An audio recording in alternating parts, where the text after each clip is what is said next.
Yeah. Yeah. Alright, so, like I said, last time, it was 5.5 hours. Something crazy like that, right?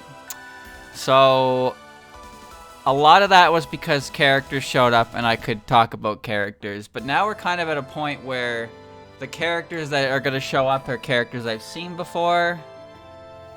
And, like, I just kind of have to compare and contrast. So, it says 16%. I know that's not very much, but there's a pretty good chance I get through this because everything I have, I've talked about everything.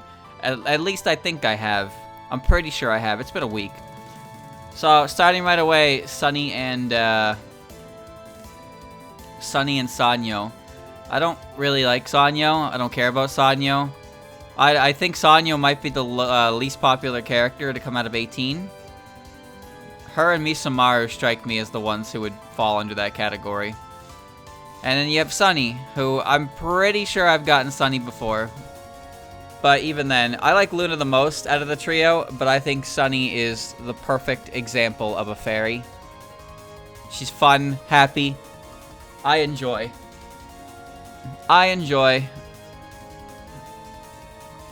So yeah, my order of fairies is Luna, Sunny, and Star. I like all three of them though. All three of them I like for different reasons, and they're very close to each other, but, we don't tie up in this house. We don't tie in this house. Well, so like Ellie more than Sanyo. Mai and Momoyo. Now, here's the thing about these characters, because I'm pretty sure I haven't seen these ones yet either. Momoyo is a cool character because she is a centipede girl, and she eats dragons, which is kind of metal, and her outfit is kind of crazy. But Mai, on the other hand, the only thing anyone knows about Mai is that she can use ice magic, and she's a bit of a bitch. Whoa, what is this, like, slowed down for? Huh? Am I crazy? Or is this just, like... Did this song get on a music album, by chance? Because I can't tell from my player if this is definitely not the one from 15. This sounds slowed down significantly. Alright. I feel like it's on one of the music albums, but I don't remember which one it is. Because I have all the music albums in this playlist, except for the newest one that came out, like, I don't know if it was a year ago, maybe? I don't remember.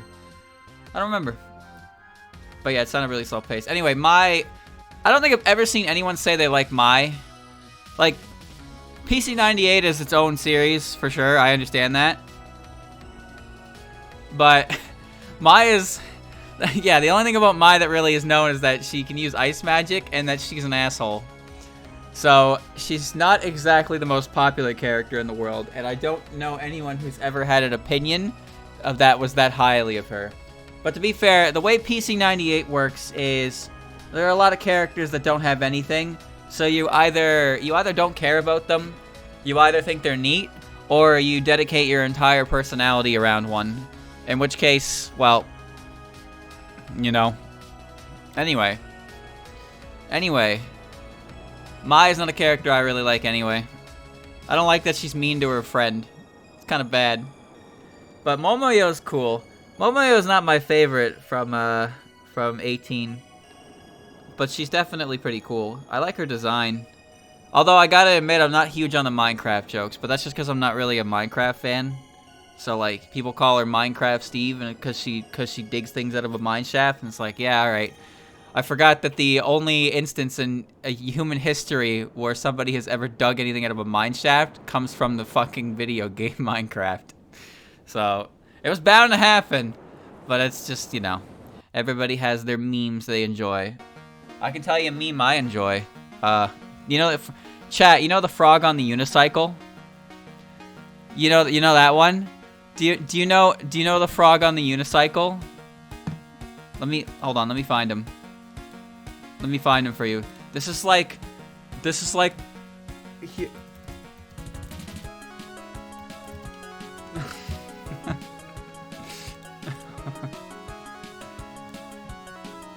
Wait. This one. This one. This one. You know this one? You know, this, what even was this? This was nothing. This was fucking nothing. It was just, it was, oh shit, here come that boy, oh shit, what up? But, like, you know, me and the boys, we love that one. We love that one. Whenever we saw anything related to frogs and a unicycle, we were on that shit. We giggled like school children.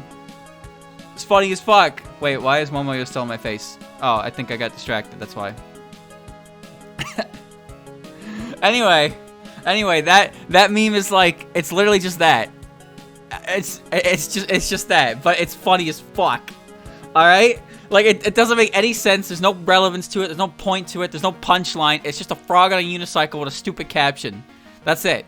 But when you see it enough times, eventually you're like, what is that? And then you start laughing at it, and then suddenly you and the boys are just quoting that shit every single time it come up. Like, that's just how memes evolve. They turn from, this makes no sense, it's stupid, to, oh shit, what up? You know what I mean? But of course, you always have the person, chat, you know that person, everybody knows at least one person in their life who looks at literally every single meme that ever comes out and just complains about it because it doesn't make any sense. Or it's not funny because I don't think it's funny. Bro, it's a fucking picture of an animal. It's been that way for 20 years. It's never been funny, but it's funny anyway. Stop trying to look for the reasons why a meme is funny and just enjoy it, because it's fucking stupid, alright? I hate memes. Memes are stupid. This meme's bad because it's not, there's no point to it. There's no punchline. The sophisticated sense of humor is lost on me. Frog on a unicycle. Anyways, back to the match. Junko and Natori. Remove all memes. All of them. Destroy. Every time a new meme comes out, it's celebrated, and then it starts out, it gets popular, it gets its naysayers, and then the naysayers get their naysayers, and then there's just a constant, like, barrage of people who like, absolutely make it a point of their life to tell you how much that meme is bad. That's that's what it is. That's every single meme in existence. That's not an isolated case. That's how every meme goes. It shows up, it spreads like wildfire, people complain about it, people complain about the people complaining about it, people complain about the people complaining about it, and then the meme dies. And then a new meme shows up in its place. That's how it goes. Anyway, Natori and Junko. So my opinion of Junko is that she's pretty neat. She's pretty neat. I like the idea of her. I hate fighting her. I hate her. I hate how she is in the games. I think her concept is neat. But there's not really much to her. I kind of wish there was more that could be done with her, but I feel like due to the nature of her character, it's pretty much impossible to include her in anything that doesn't involve fucking with the moon. So you're not really going to see her very often. And of course, if she ever shows up and starts fucking with the moon, it means that she's going to lose. So Junko will always be fated to be a character who loses the battle, which is just kind of lame. Kind of a shame. I think she's a terrible boss. But I don't like her because I think her patterns are boring and go against the idea of Touhou. I actually feel the same way about Mistia, even though I like Misty as well. Mistia's patterns kind of go against the idea of the game because the whole point of Touhou is that it's beautiful patterns to look at while also trying to dodge them. But in Mistia's case, she just blacks out your screen so you can't see the fucking pattern. And then Junko's entire patterns are just, they're designed to be simple and pure, and it fits. The thing is, these patterns fit the characters. These patterns fit the characters to a T. The whole night blindness thing for Mistia, and the fact that Junko is pure. She's pure, so she uses Danmaku in its purest form. But the thing is that from a gameplay perspective, it's not very fun because her spell cards and even her nons, they're just micro, intended micros. And at the end of the game, it's like, oh, fuck off. It's precision. Then you have Lily's. Lily's is definitely the one that's the most, like, spell card-esque. That's for sure. But there's still some finessing you got to do on higher difficulties. So when it comes to gameplay pattern wise, I think Misty and Junko are my least favorite because their patterns are counterintuitive to the overall game design. And it's not like I'd say they're bad because I'm sure people like those patterns, but I just think Misty, it'd be nice if I could actually see what she's doing in her spell cards. And for Junko, I don't like when that kind of like. Let me explain. So here's a comparison. I actually talked to someone before about this, with Smash Brothers. For you familiar with Smash Brothers, Smash 4, for example. Smash is a game that percentage or health bars technically go up, so you can die at any point in your health bar, depending on circumstances. Maybe you get killed early, maybe you self-destruct, But I liked playing characters who are capable of taking really early stocks by big plays. And that's what I enjoy doing, is getting really early kills with crazy stupid options. But then the question arose, like, why don't I play a character like Bayonetta? Because Bayonetta's entire game plan is to do that, because she has so many options and tools that can kill characters from such a low percent. And I wondered about that. It's like, obviously I dislike the character immensely, but there was something about her playstyle that seemed compelling to me. If you look at the other characters I played, and it was explained to me, like, the idea is that I like a character. I agree with him too. He said that I play characters that are capable of making these big plays, but not expected to. But in Bayonetta's case, you are expected to essentially kill your opponent off of one stray hit at a low percent. And when you think about it from Junko's perspective, there are a lot of spell cards in the series that you don't have to micro, but if you do micro, it's unnecessary, it's risky, but it makes you feel like a badass for doing it. And that's what makes doing a micro dodging on certain spell cards feel really good, because you're not intended to do them, but it's possible to do them. In Junko's case, my problem with Junko is that those micros become expected. It's no longer like, oh shit, he made a micro, poggers. It's now like, oh, you have to make the micro on Junko or you're getting hit. And that's what I don't like about her. I don't like that what is supposed to be a high risk, not even really high reward, mind you, but a high risk, sick to watch maneuver just becomes like you have to do this for Junko, which I think kind of takes away from the whole charm of micros, and it turns the whole mechanic into a pain in the ass, into an absolute chore, because almost every single spell card she does requires you to micro. So the magic of the micro dodge is lost, and it's just a thing you have to do now. That's my opinion anyway.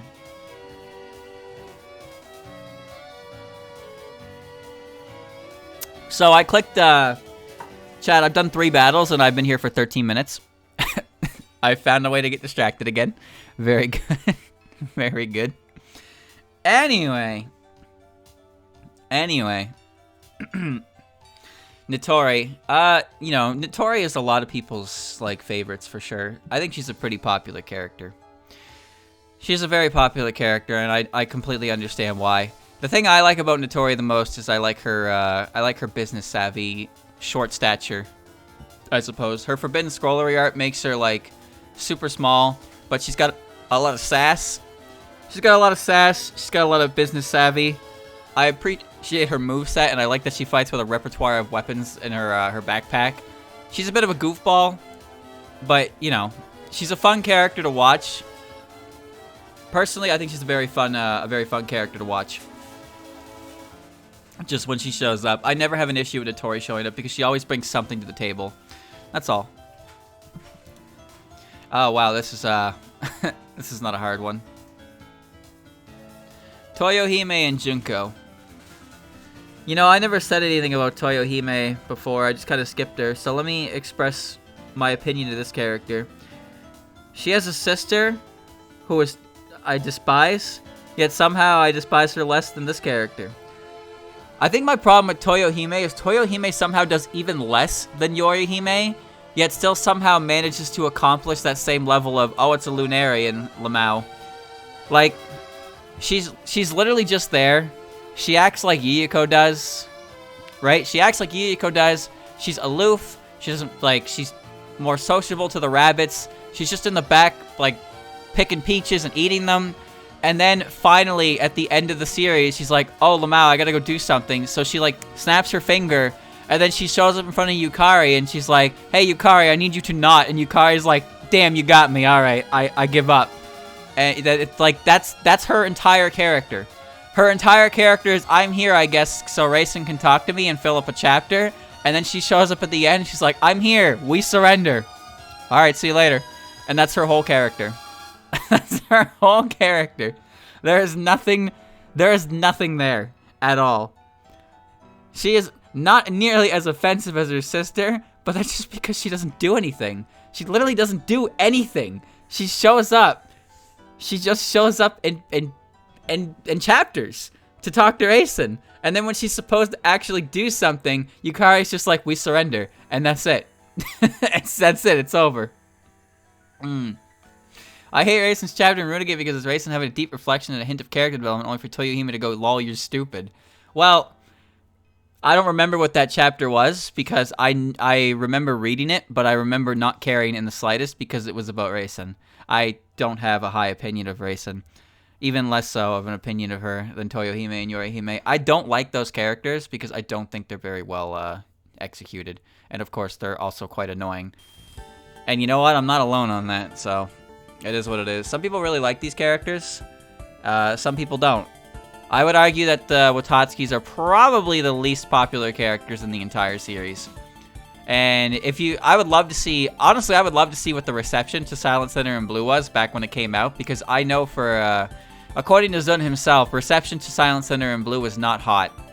And over the years, people have definitely warmed up to it. There are a lot of things about Silent Center and Blue and Runegate as well that are very good, that I think are very enjoyable.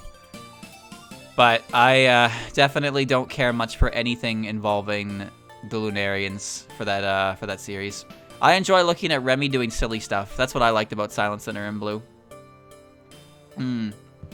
They only really went over unknown characters. Yeah, because they put random ass like one-time characters who don't even have pictures in the popularity poll, and they get joke votes. It's weird. Anyway, yeah. So as I said, like, Junko is neat, but there's really not a lot about Junko to know about, to like learn about. So that's kind of where I'm just kind of like, okay. But I don't like Toyohime, so yeah. Mailing Tokiko. So Tokiko is a character that doesn't really exist either. She's similar to Dai and Quack in the fact that she's not really, like, she just kind of, her name comes from just what she is. She showed up as an unnamed character in Bohemian Archive, and that's, I guess, sometime, like, this was back when people were, like, fiending for characters, remember? That's why Daiose and Quackama kind of, like, you know, exploded the way they did. People wanted more characters, so they took everything they could get, and that's kind of how Tokiko came to be. An unnamed yokai. Is she cool? Well, she's not really anything. That's the thing. She's somehow even less of a character than Dai and Quackama, which isn't too surprising, because those two are affiliated with more popular characters anyway, so they got to show up in cameos. Tokiko is only really, like, you know, only real character you could pair her with to make sense is Minosuke, but even then, it's not like they're, like, friends or anything. It's just, like, a happened circumstance that they met. So, you know, she doesn't really show up in anything at all. That said, I've never, you know, it's funny, Tokiko actually does talk. Tokiko actually does talk in her book, so she does have more lines of dialogue than the other two. I've never seen anyone say Tokiko is their favorite character. I don't think, now that I think about it, chat, I don't think I've ever seen anyone with Tokiko at, like, an actual legitimate place in a sorter. Huh. Like, Dai and Quackama, I can see, because they get to show up in a lot of extra things, but Tokiko is one of those characters I don't think I've ever seen anyone in anyone's sorter in any capacity. Like, there's just nothing about her at all. But that doesn't stop some people. It just doesn't stop some people. But she's one of those characters I've never seen up on a sorter. Yeah, I don't know. I feel like it's definitely a stretch. It's one of those things. It's one of those things where it's like, you know, you really want your sorter to be you really want your sorter to stand out so people talk about it. So you do things like this. You click Tokiko and it's like, oh yeah, but actually not, because mailing. I like mailing. I like mailing a lot. Mei is not my favorite character from EOSD, and she's definitely not a lot of people's favorites. I'd argue she's the least popular character from EOSD. But there are a lot of dedicated Mei fans, and she's had a lot of time to really shine and be a character in fandom because Sun never wants to use her in anything where the EOSD crew is concerned, which is kind of a shame. But I think Mei is definitely more suited for physical combat than she is with spell card stuff. So it's not too surprising that she doesn't get a lot of times to shine. But there's a lot about her character that I think is neat and could be explored in an interesting way. But Touhou's not really the series to do it because Touhou's not really a series that focuses on the aspects of her character that I think would shine the most. The fact that she's like a martial artist expert and she's quite well trained and like, you know, physically capable. Stuff like that. She'd probably enjoy a fight with like Yugi or something, but at the same time, Yugi's an Oni, so he might flatten her, right? At least popular on EOSD is still pretty popular in the grand scheme of things. I agree. I 100% agree with that. I just think it's funny that a character like Rumiya and Daiose and Kwakama are those are contestable to being more popular than Mei. I might be wrong about that. You have to look at the popularity poll, of course. She gets the short end of the stick a lot. That's for sure. Mostly because she gets portrayed as lazy, which, you know, it is what it is. But I think she's neat. I think there's a lot of things that you could do with the character, but people don't really explore because there's so many other characters from the game that are, you know, great. They have more of an impact on people. That's all. All right, Misty and Nue. Well, I said before that Nue is a character that is like just kind of grows on me every time I see her. I don't know why. I used to not care about her, but now I would say she's not one of my favorites, but I enjoy her. I also like saying her name. Her name is fun to say. Say incorrectly, of course. I don't say it correctly. But yeah, there's something about her that just like, every time I see her, I'm like, oh, I like that character. And it just kind of improves every little bit. However, Misty, on the other hand, is a character that I've never had any problems with, and I've always liked their characterization. And ever since I played Misty as Izakaya Stan, that game on Steam, which is phenomenal, I've liked the character a lot more. She's a great character. I like the idea of her being a little, not really immature, but, you know, a really honest and hardworking and earnest type of character, where she tries her best to run her stall. She's still a little bit wet behind the ears, so to speak, but she tries her best for others, and she, you know, she's so pure and innocent that it's just kind of adorable. I like that Mistia. Misty as Izakaya Mistia is my favorite. My favorite Mistia. Now, I'm okay with most iterations of Mistia. I like the more mature Mistia as well that runs the stand, but I like the idea of the childish innocence that comes from the Izakaya game, where she just tries her best to be a good place for people to eat, you know? I like that about her. She's great.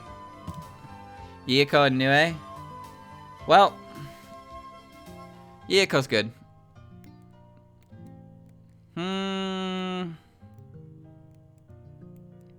I blame Busy Person for this. I don't think I saw Yukari yet, or Doremi.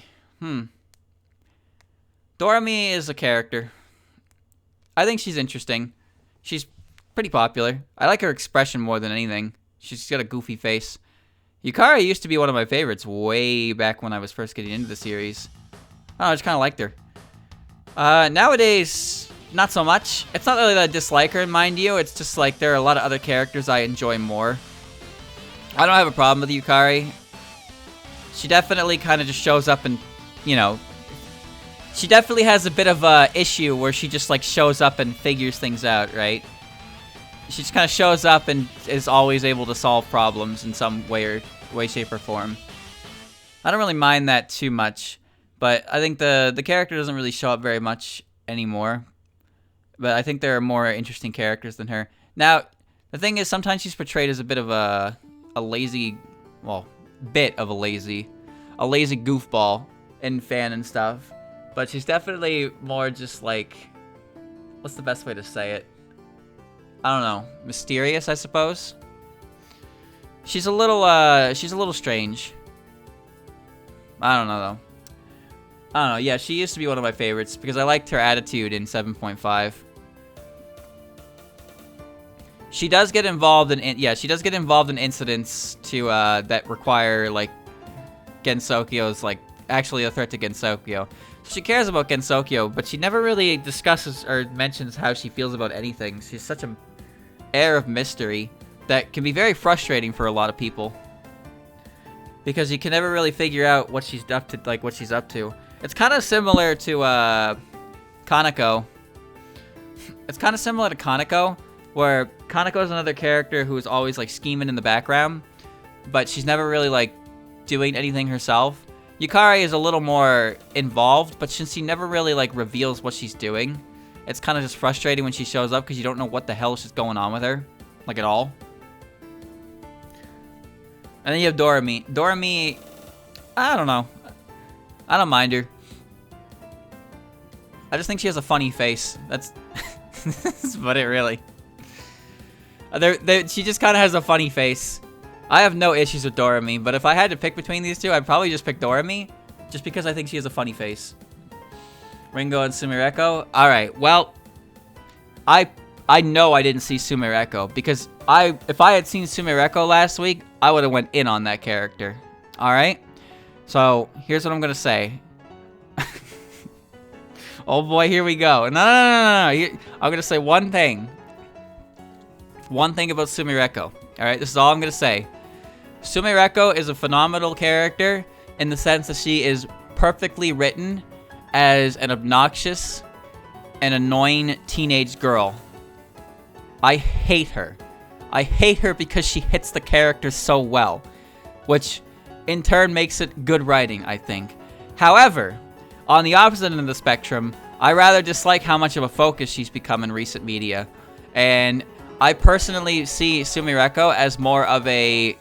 I can't help but see her as a self-insert power fantasy character minus the power fantasy. Because she's a character who's like, oh, I'm so special and amazing in the real world. And then she shows up against Sokyo and she's got cool powers and everybody against Sokyo, like, loves her and she's friends with the main characters. And she talks to the other yokai and she's like, ha, my big brain, my big outside world brain got you stumped. And then, like, you know, she just kind of does that. So sometimes 99% of the time, Sumireko feels like a bad fanfiction. That's what I feel. I feel that most of the time when Sumireko shows up in some capacity, it's like reading a bad fanfiction.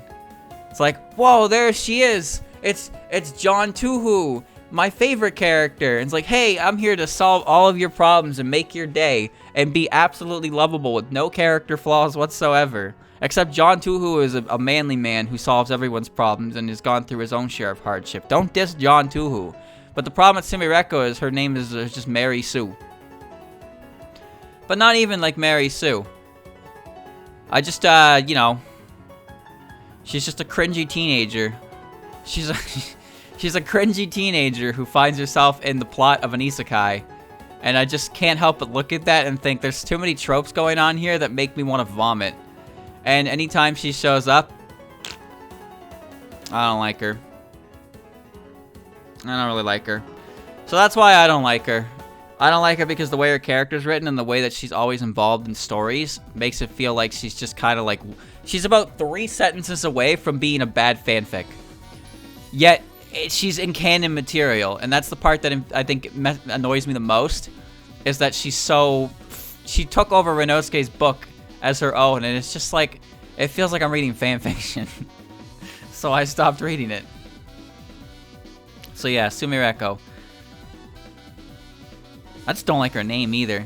See, now I'm just looking for shit to poke at with her. I don't like her name. Sumireko? That's a stupid name. I hate that name. Idiot's name. What kind of idiot has a name like that? Too many syllables.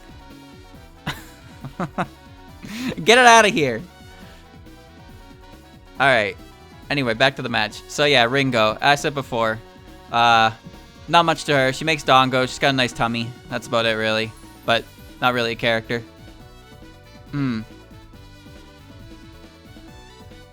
No, she's not going to get her comeuppance.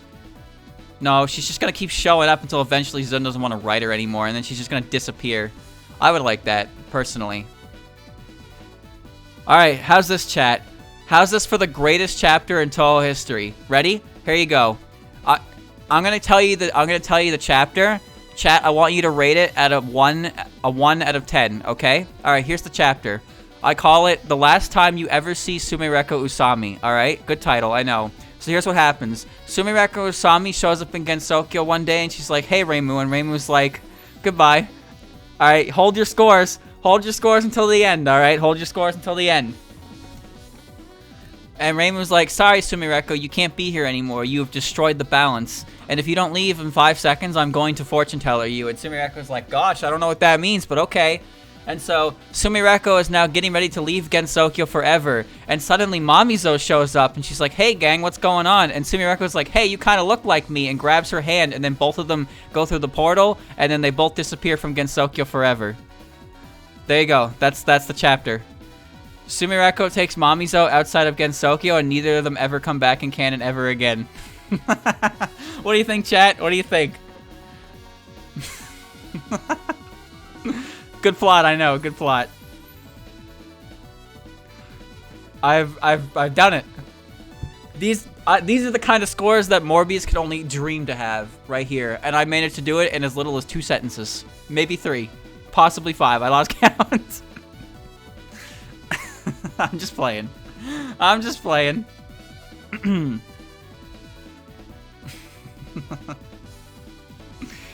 Alright.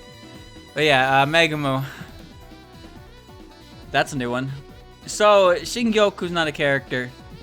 Mike? Mike is an interesting character because her omake is literally just Mike. Mike was born a calico cat and was a victim of racial discrimination. Like, what the fuck kind of omake was that? It was just, oh yeah, she was supposed to be a mannequin neko, but she was different, and no one liked that she was different, so they chastised her. And Michael is like, I don't care that I'm different, and they're like, all right, then get out. And so she became a rogue. She became a rogue mannequin neko who can only do one thing at a time. So her ability basically doesn't work. So yeah, like actually, straight up, Mike is a real poor character in that sense. Mannequin Echo have the fortune of bringing in customers and bringing in money, but she can only do one at a time, which means the other doesn't happen, which means even if she brings in customers, they don't bring money, but if she brings in money, she doesn't bring in customers, so like there's nothing happening there. So she never properly learned how to be a mannequin Neko because of racial discrimination, and now she's just chilling in the card business, I guess. That's kind of a really depressing story for the character. Huh. Cat School is neat, yeah. Cat School being a thing is neat, but maybe not so neat when they look at a calico cat and they're like, we're literally not going to teach you anything because you are different. Like, damn, man. What's wrong with being a calico cat? It's just a couple orange spots and brown spots. What's wrong with that? Anyway. Yeah, that was a hell of an omake to read. I had no idea the character was so tragic. But it's okay because in my personal theory is that she went on to be a helicopter pilot. That's why her name is Mike. Just like the the Resident Evil 4 helicopter pilot. His name is Mike, and I remember him, and that's why I say Mike. That's why I say Mike here is a helicopter pilot. She got her pilot license, so you know, she's doing good. She flies around in a helicopter. Where does she have a helicopter? Don't ask questions you're not prepared to hear the answers for. Just accept that she has a helicopter and she can fly it. Why does she need to fly a helicopter? Just shut up already, all right? Just enjoy the fact that she's a pilot. She's a pilot license. Lyrica and Tenchi. Lyrica's my least favorite Prison River, but not to say that she's bad by any means. But I've said before, Tenchi is one of my favorite characters just because I appreciate every time she shows up, it's always a fun ride. She's a very fun character. She's a bit of a dickhead, but you know, it's the kind of personality trope that it's nothing that you haven't seen before. But I rather like her haughty nature, her spoiled attitude, and her inability to like admit when she's wrong. But she's not like a terrible person, you know. She's just kind of stuck up, high strung, a brat. She was never really raised properly. She ascended to a celestial status without earning it, so that's the way she's the way she is. But when she shows up, it's always a fun time. She's a character who really brings a lot to the table when she shows up in a good way. But of course, you might get annoyed by her because she does definitely steal the show a bit with her personality. So it's really a matter of if you're okay with that. Tay and Lyrica, I like Tay. I do. Tay is not my favorite bunny. Second favorite bunny though. To be fair, the competition is not very fierce when it comes to the rabbits in the series. But what I like about Tay is that she's a little trickster. She engages in a mild amount of tomfoolery. But what I appreciate about Tay's character is that even though Tay is definitely more of a mischievous, tricksy rabbit, she's still capable of being quite wise to show her age. She's quite old. Like with I like to cite this one quite often, the Wild Horn Hermit chapter of where there's an influx of rabbits as pets in the human village. That's a really good chapter, and I think it does a great job establishing a more serious side of Tay than anything ever has before. But I also appreciate when Tay is just being a bit of a shitter, because that's when she's at her most fun. So I like her. I like her a lot. She's an enjoyable character, no matter which way you try to portray her. And there's definitely a lot of media that portrays her as a goofball. A tricksy rabbit. Tricks are for kids. Chieri and Sekibanki. As much as I like Yumemi, Chieri never really did much for me. She was just kind of like, I don't want to call her Sailor Suit Marissa just because she's blonde. But like, the only thing that really stuck out to me about Chieri is one, she puts a gun in your face, which is pretty metal. And two, she hits Yumemi over the back of the head with a folding chair, which is also kind of metal. Alright, I take it back. She's kind of sick. Alright, I take it back. Chieri's actually kind of extreme. I don't know why she's in a sailor suit though, but that's whatever. Not my favorite character, but you're gonna see her a lot with anything related to Yumemi, which is just fine by me because I don't have an issue with the character. Sekibanki, on the other hand, that's a character I really like. Easily my favorite of the grassroots yokai. I like her attitude, I like her standoffish nature, I like her aesthetic as well. I'm still confused about how her neck looks. That's one thing that confuses me with this character. What does her neck look like? I know that's a weird thing to think, but like when it comes to Doulahans, do they really have necks? They don't, right? They don't have like a proper neck? The point of the cape is to block view of it so you don't like see those things. That's kind of like how when you see a character with animal ears, they always have hair that covers where their normal ears, like human ears would be, so you can't see what's going on there. It's like, but you never really think about it until you see a character like Orin who's got 4 sets of ears and you're like... Sekibanki is a combination of Doulahan and Rokurokubi, so technically she has a long neck that she uses as a spell card base, but she's also a Doulahan because she can take her head off. So I've never seen her with a long neck. A lot of people tend to... I think a lot of people, if not everyone, portrays her as a Doulahan because having her being able to take her heads off and juggle them is a lot more fun than having her neck do like fucking Morbius strips and be, you know, like, because that's like terrifying. That's absolutely fucking terrifying. That's all. Her ISC, yeah, her ISC scene, the name even says so. But the idea of it is that the trail from her head to her body is supposed to be her neck, but it's bullets. I drew an Amogus with it. I put that in the footage of the photo games because I could, and a surprising amount of people were just like, how could you? I was like, wow, people actually pay attention to the video. But yeah, no, Sekibanki is my favorite because I like her. I just like her general aesthetic and attitude. That's all.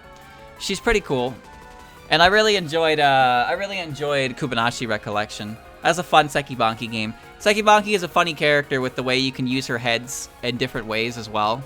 Because I like the idea that she has multiple heads, and she can just use them like that. So she can do a lot on her own, whereas Wagasaki Hime and Kagero, I think, are kind of tied to each other. Like, they're all kind of tied to each other to stand out, but Sekibanki kind of stands out on her own because of her ability being so specific and, you know, unique among all the different characters in the series. Whereas Wagasaki Hime is just a fish, and Kagero has to compete with Wolf Girl slots with fucking Momiji, which, that's not an easy battle to win. That's really not an easy battle to win at all. Alright. But yeah, Sekibanki.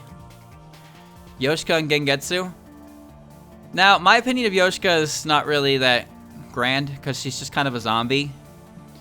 But at least there's actually a character there, so, you know, that wins over Gengetsu by a large margin. I also like when she's a judge in M1. I enjoy that. Oku and Hitate. Now, as most of you know, Hitate is not really a character I enjoy that much. I just don't think she's very utilized very much, to a point where I don't particularly care about seeing her, because she's kind of like Aya Light, but I like Aya a lot, so I don't need Aya Light. And then Oku is far from my favorite character as well. I think her design is really cool. I think there are a lot of aspects about her that are neat. I think she's really fucking funny in M1. And her powers and theme are they're pretty extreme. Like, there are a lot of cool aspects of the character. But then she just doesn't really do it for me, I suppose. I just kind of look at her and I'm like, yeah, that's neat. But for some people, this character is, like, insane. She's so cool. And I do agree she's cool. But I never really put her that high on my own board. I just always thought, like, hey, she's here. That's cool. Like, you know, it's never really stuck out to me like, yo, Oku's here kind of deal. Tate Revolution begins now. Not a chance, buddy. Not a chance. Alright, maybe now it does. Kikiri is a moon of hell. She's very big. Oh, very big.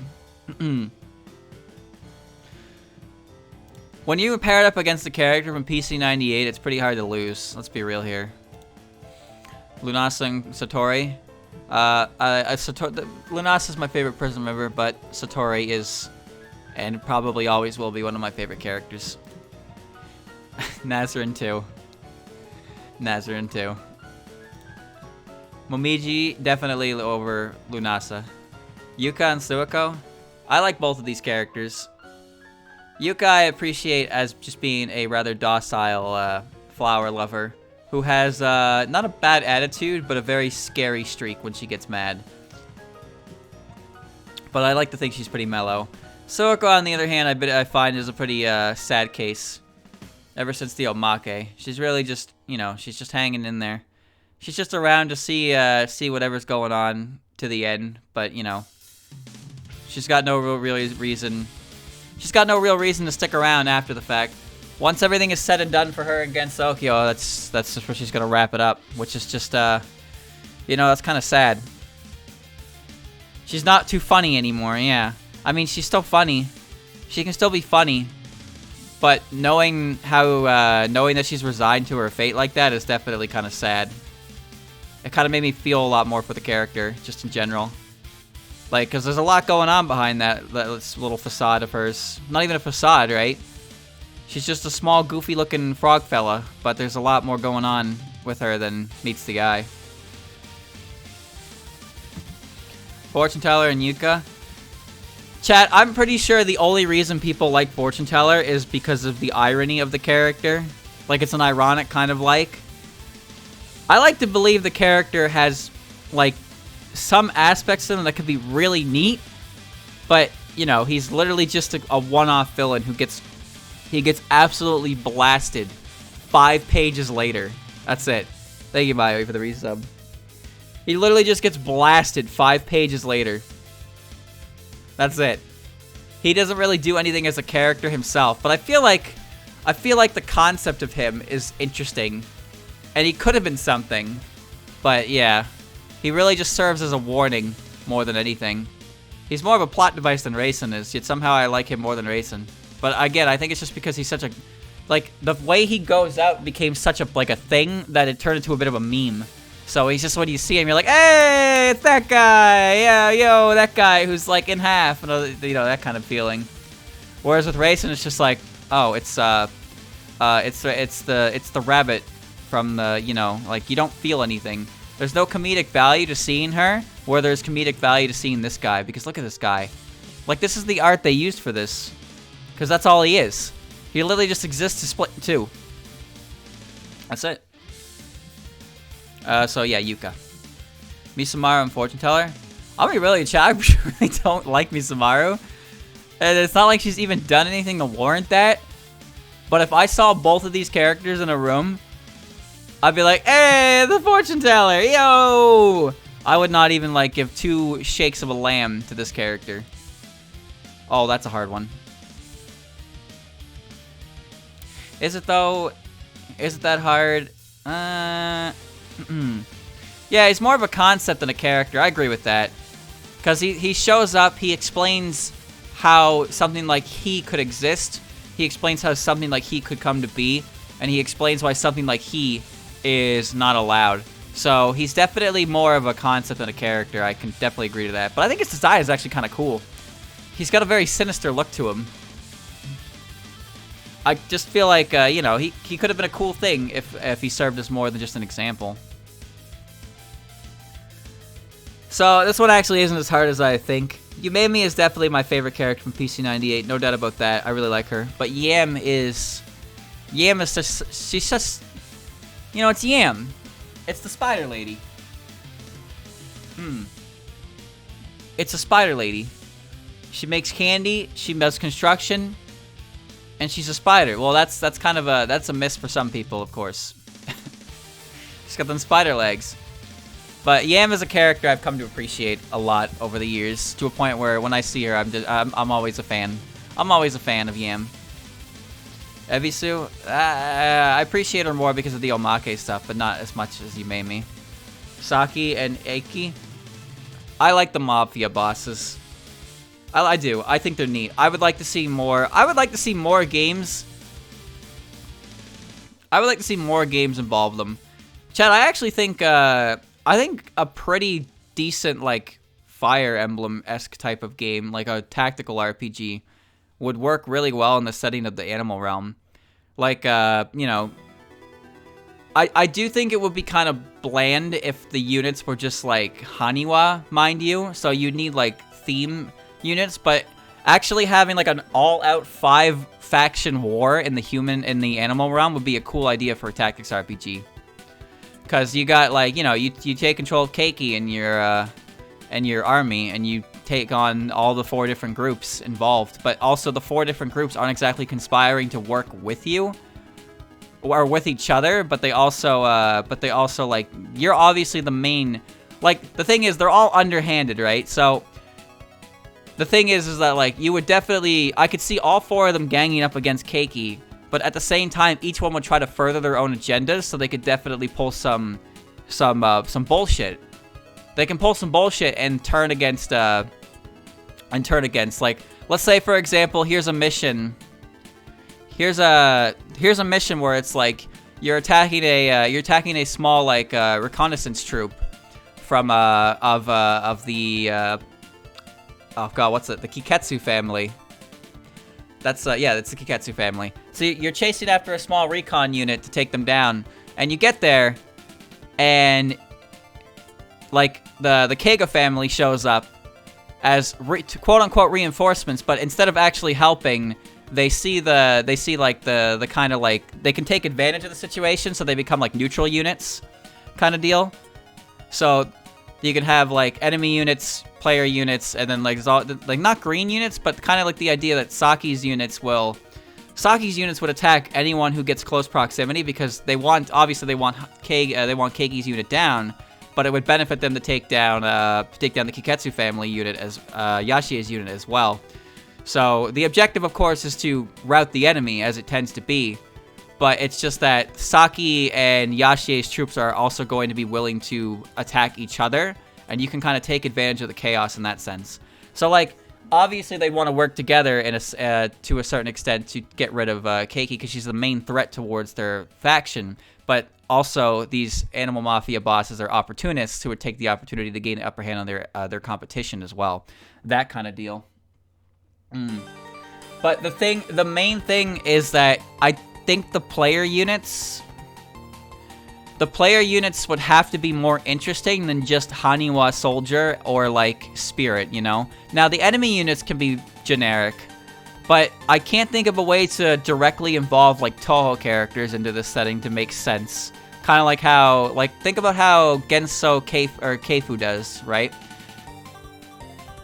Like, think about how Keifu does it. Keifu has a lot of different characters that show up and you use them as units. I would like an idea for Keiki to be able to Maybe she could just craft Haniwa specifically. She could craft Haniwa specifically in characters' images, but it would still feel hollow. Ha, get it? But the idea of Fire Emblem recruitment is also a thing where sometimes you just get units that show up. Sometimes you have to recruit units that are in the middle of a battlefield.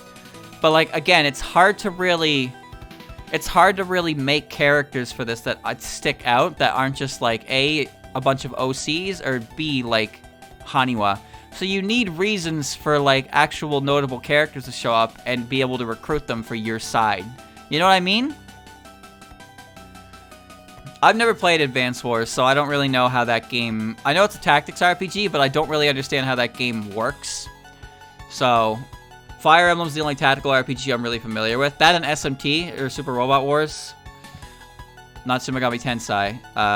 Super SWR, Super Robot Wars. Or, sorry, SRW, Super Robot Wars. But that's Giant Mechs, which isn't really what we're looking at here. That kind of thing. It's a tactical RPG, yeah. But yeah, that's just an idea that I had. I can't really do anything with that idea, mind you, but I thought that seems pretty cool in my eyes. That seems pretty cool. The idea that you have a war-esque type of tactical RPG game, and it can take place in there. The only problem with that is we don't know who the fourth faction is in any capacity. We don't know the characters. We don't know the animal spirits. We know basically nothing about them. But Sega, or Saki, Yashie, and Yuma would all definitely be able to be a part of it. But yeah, that's just my 2 cents on something. I like the Mafia bosses, and I like the idea of them showing up as in things, you know? But not in the way of, like, Lost Word, where it puts Yashie on the good guy team, because Yashie is the farthest thing from a good guy you can get. Honestly. If you use the Mafia bosses in a Touhou fan game, I would honestly prefer they be antagonists, because I think they fit the well super well. And there's not a lot of characters who really like fit antagonist terribly well. Now, obviously, any character can be an antagonist if they're just bored and they're having a faff at a boat, but for a more quote-unquote serious type of like plot, then the Animal Mafia definitely works a bit better, because they're a little more serious about their actions. That's all. Maybe you could have former Hell invading. Well, I don't know about that, because I think the main deal is that within the actual lore of the series, there is an actual war going on in the animal realm between Keiki's faction and the animal factions, because the animal factions like this, they want to maintain the status quo, but Keiki is challenging the status quo and trying to, you know, pretty much put humans at the top of the food chain. So she's launched her assault on them, and they don't like that. So but they can't fight her. They can't fight her themselves because they're just spirits. So they had to contact outside help. So I guess the idea, I mean, what if you play as one of the family instead? Each family has their own story route. That would be a lot of work, though. Holy fuck, that'd be a lot of work. But I don't necessarily agree that Keiki is just like black and white, good guy, bad guy. But I think Keiki is definitely the closest to being the correct choice when it comes to this kind of thing. Now you could argue otherwise, because no matter which outcome you choose, it's designed. The animal realm is designed to be a dystopian. Isn't there a power struggle in Hell? Not for Hell mentioned in... Yes, actually, you're correct. There is an unspecified power struggle going on in regular Hell right now, for some reason, and Saki used that to her advantage to slip through and, like, come against Sokyo. There's no information on it at all, but apparently something is currently happening in Hell that's causing issues that we don't know anything about, that's never been mentioned anywhere except this one sentence in an Omake text. And I don't have any information. But yeah, there's a lot of cool things you could do with that setting in this sense. Granted, it's a lot easier to say things like, oh, shit, this would be cool, but then actually like getting off your ass and making it, that's another story. A full-ass tactics RPG involving all the characters from Touhou 17 like that would be sick, but that's really hard to just do, right? Yeah. But yeah, that's just... I've been here... I've been talking for like almost 6 minutes on this concept alone. But I hope you enjoyed it, because I thought it was cool to go into it. Kutaka and Chirbo. Now, Kutaka is one of those characters that I like quite a lot, but if you ask me why I liked her, I wouldn't really be able to specify. Like, there's just something about her design, her personality. Everything about her just kind of makes me smile, and that's all I really need to like a character.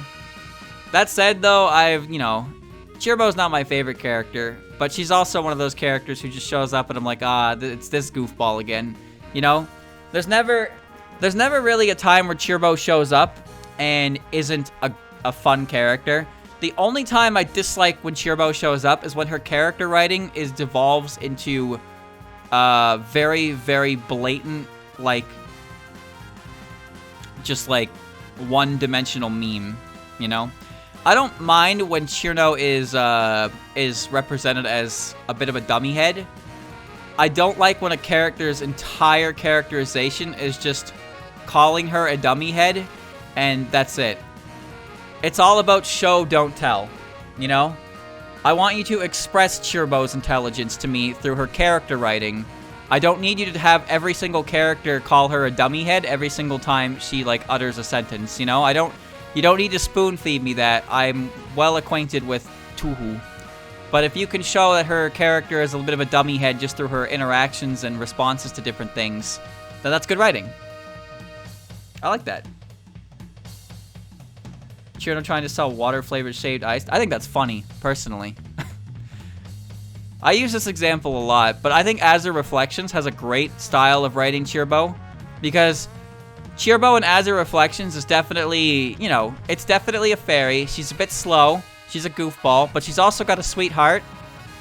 And she's like a nice girl. Even if she doesn't really, like, I wouldn't say she doesn't mean it, but like she says some nice things. Like when she talks to Satori and she talks to Sakuya. Sakuya has a soft spot for fairies. But they all kind of like acknowledge that Chirbo is a little bit, you know, she's a little bit of a dunderhead.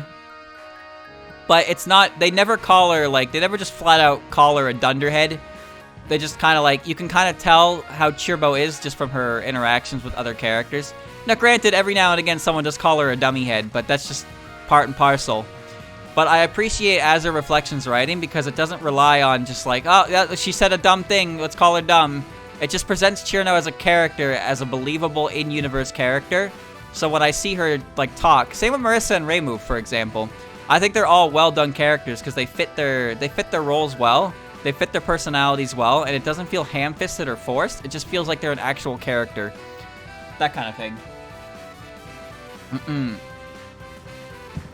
Chirno is the dumbest fairy, and that's simply incorrect. Well, who's the dumbest? Who's dumber than Chirno? If you say Lily, I'm banning you. Just, you know, I'm warning you right now.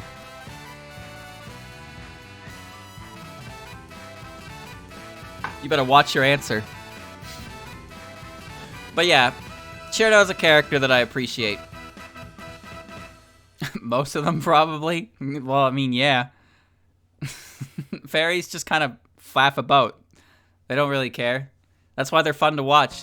Because they just do what they want. So yeah, Chirbo. Unzan Kutaka. Unzan. Kutaka. Parsi and Unzan. I appreciate Parsi more than I used to, honestly. I really do. I like her origin story. I like her in M1. I used to dislike her because I thought she was very one-dimensional. And to be fair, she still kind of is. But I've seen what you can do with this character when it's not devolved into that one type thing, or even when it's expanded on in a nice, funny way. And I've come to appreciate the character more, for sure. Patchouli and Wriggle. Now, I said before about the boog. The boog. But Patchy, I gotta say, she's just been in so many different things that it's hard not to have an opinion of her. Honestly, it really is. Like, you see Patchy in everything, and it's not surprising that you do.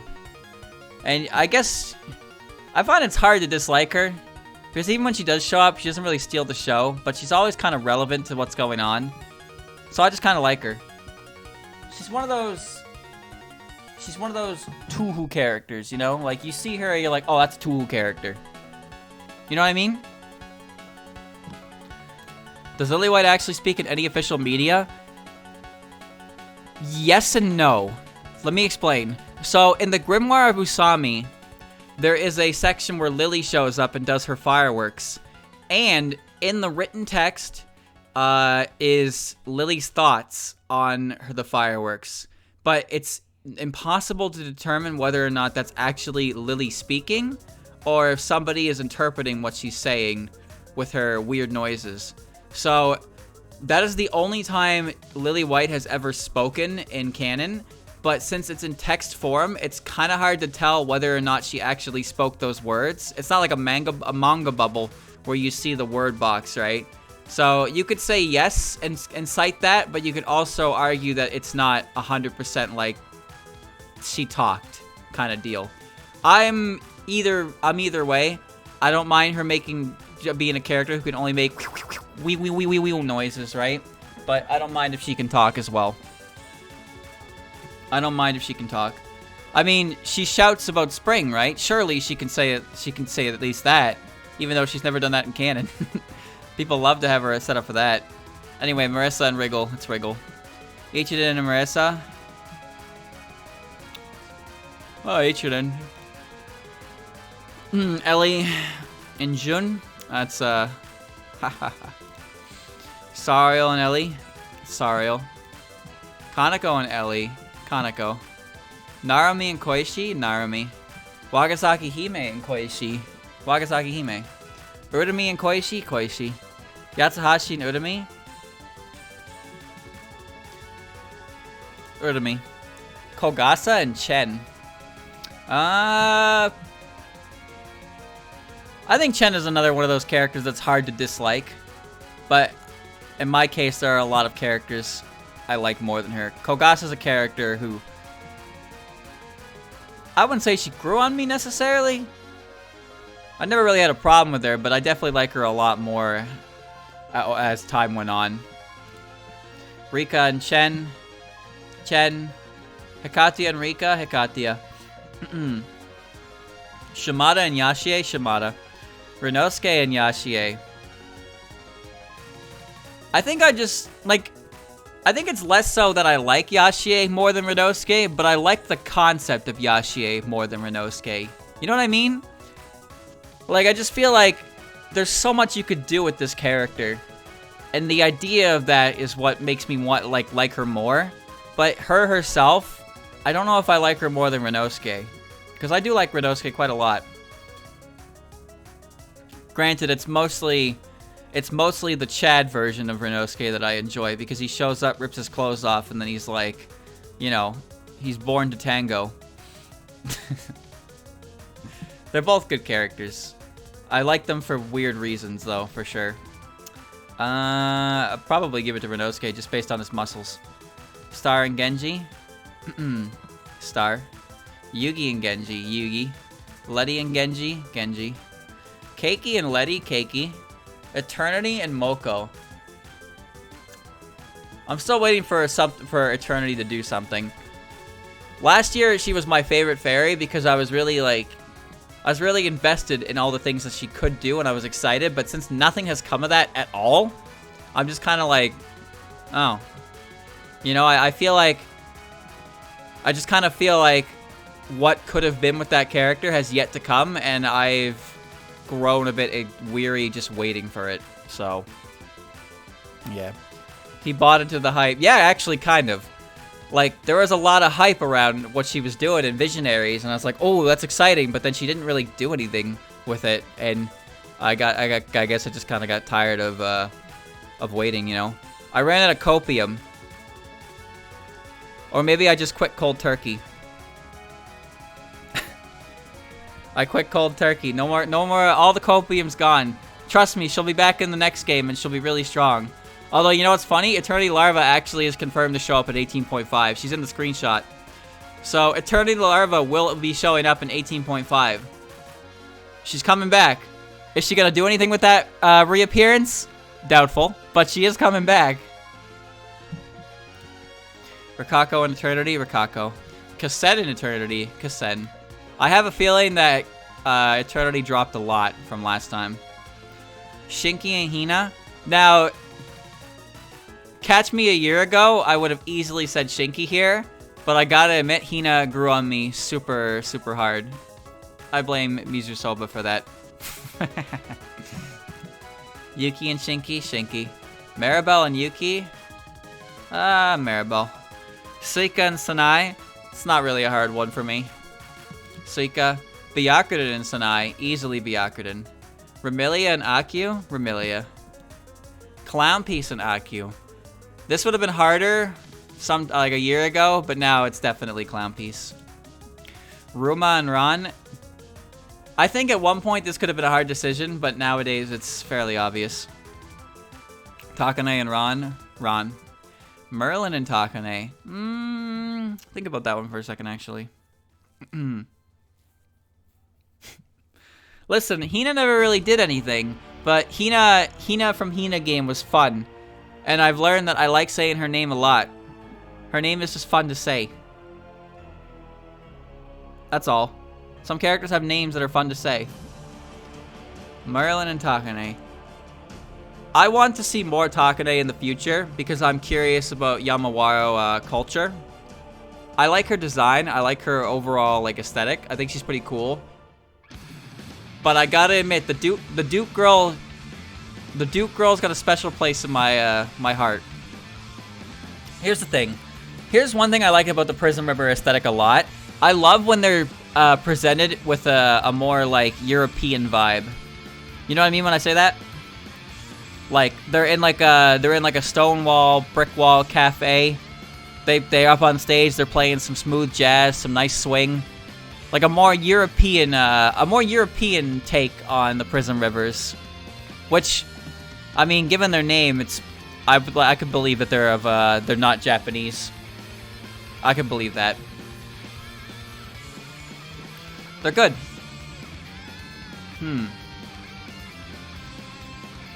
There's actually like a story card in Lost Word that has them just practicing that kind of aesthetic that I really, really like. But yeah, the Prism Rivers, I like their overall aesthetic when it's more of a early European vibe. It just feels like natural to them. Like it feels like they belong in that aesthetic, you know?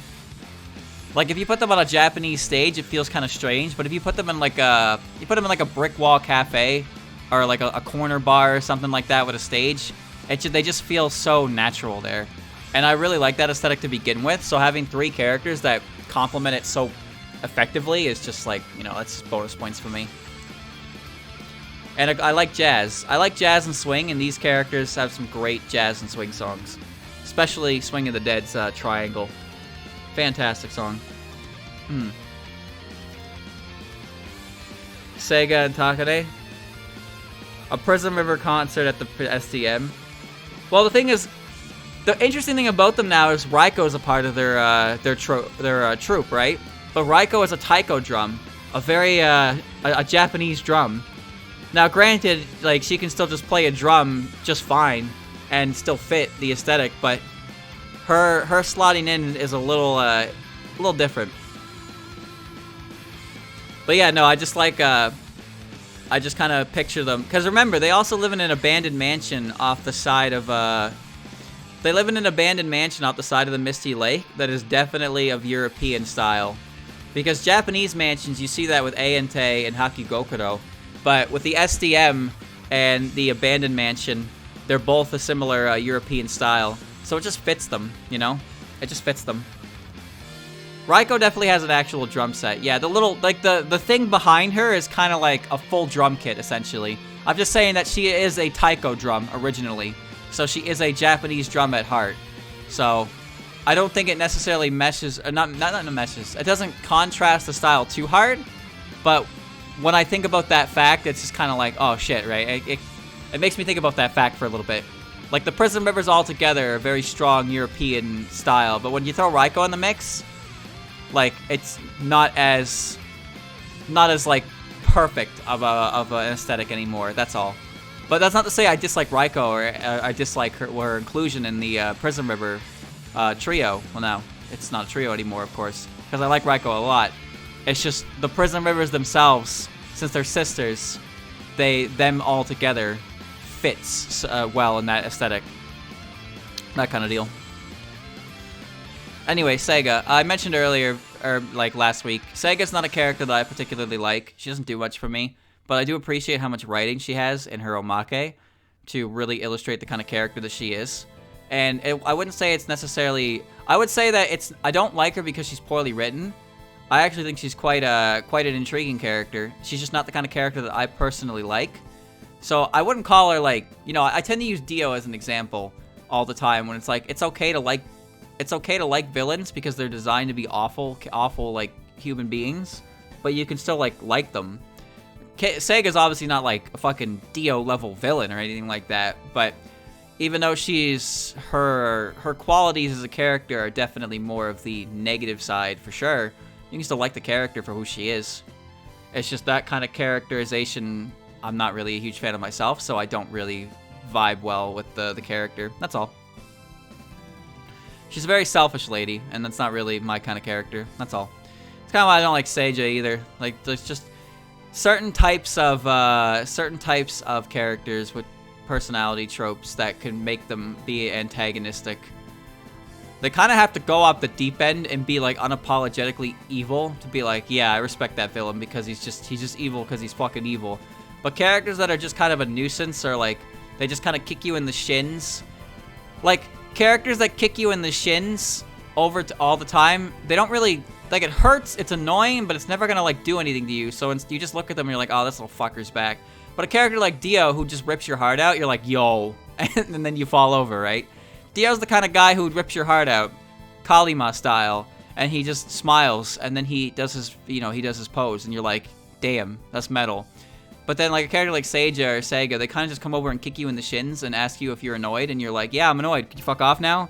Like, that's kind of how I feel about those characters. They show up, they do something that's of mild inconvenience, but not really grand circumstance. Like, the circumstances around what they're doing isn't really going to do much in general, so when they just kind of show up, it just kind of makes me roll my eyes. I'm like, oh, great, what are they doing?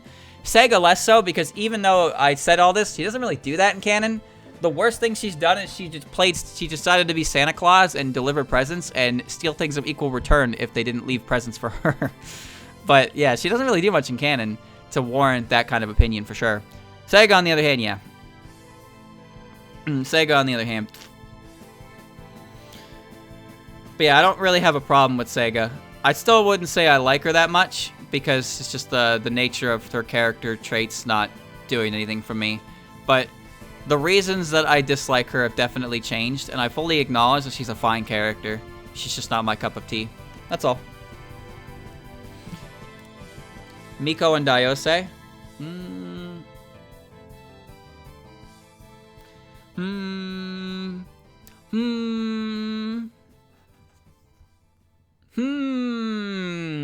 I don't know. They're both pretty cool. Whenever I think of Miko, I think of her fighting game animations, and she's just so cool. Miko is so goddamn cool. But then whenever Dai shows up, she's precious. Except when she's angry. She scares me when she's angry. Literally every time Daiose showed up in Busy Person, I couldn't help but smile.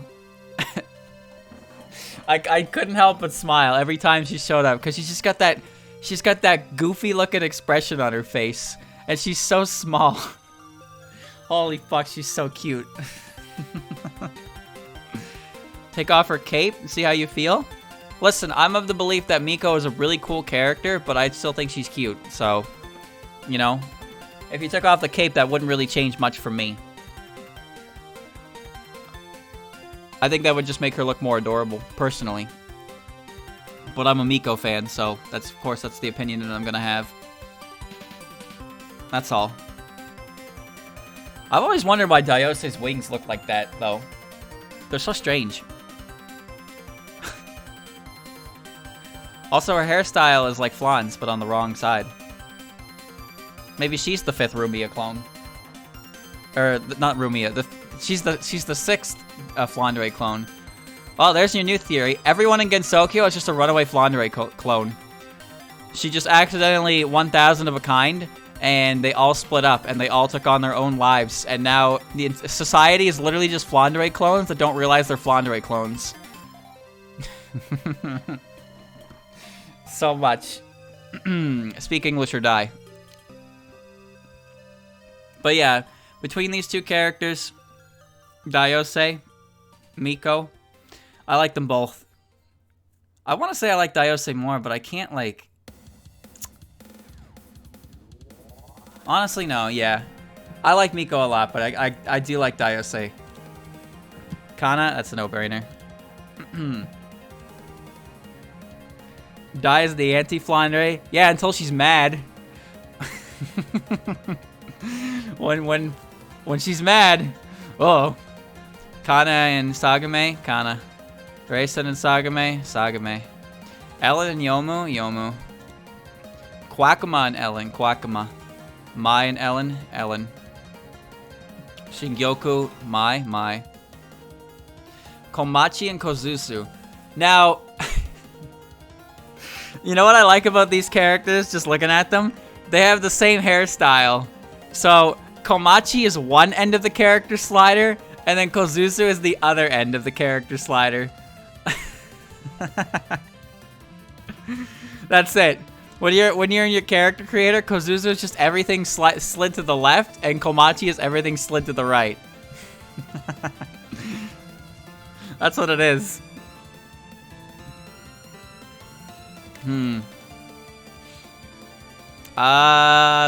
This isn't a no-brainer. This is a no-brainer for me. As much as I like Kozusu, you already know how I feel about Komachi. Mioi and Kozusu, there's only one human village girl here. Oh, well, actually, now there's... Okay, moving on. Yeah. I've said my piece about Kane. I wish there was more of her.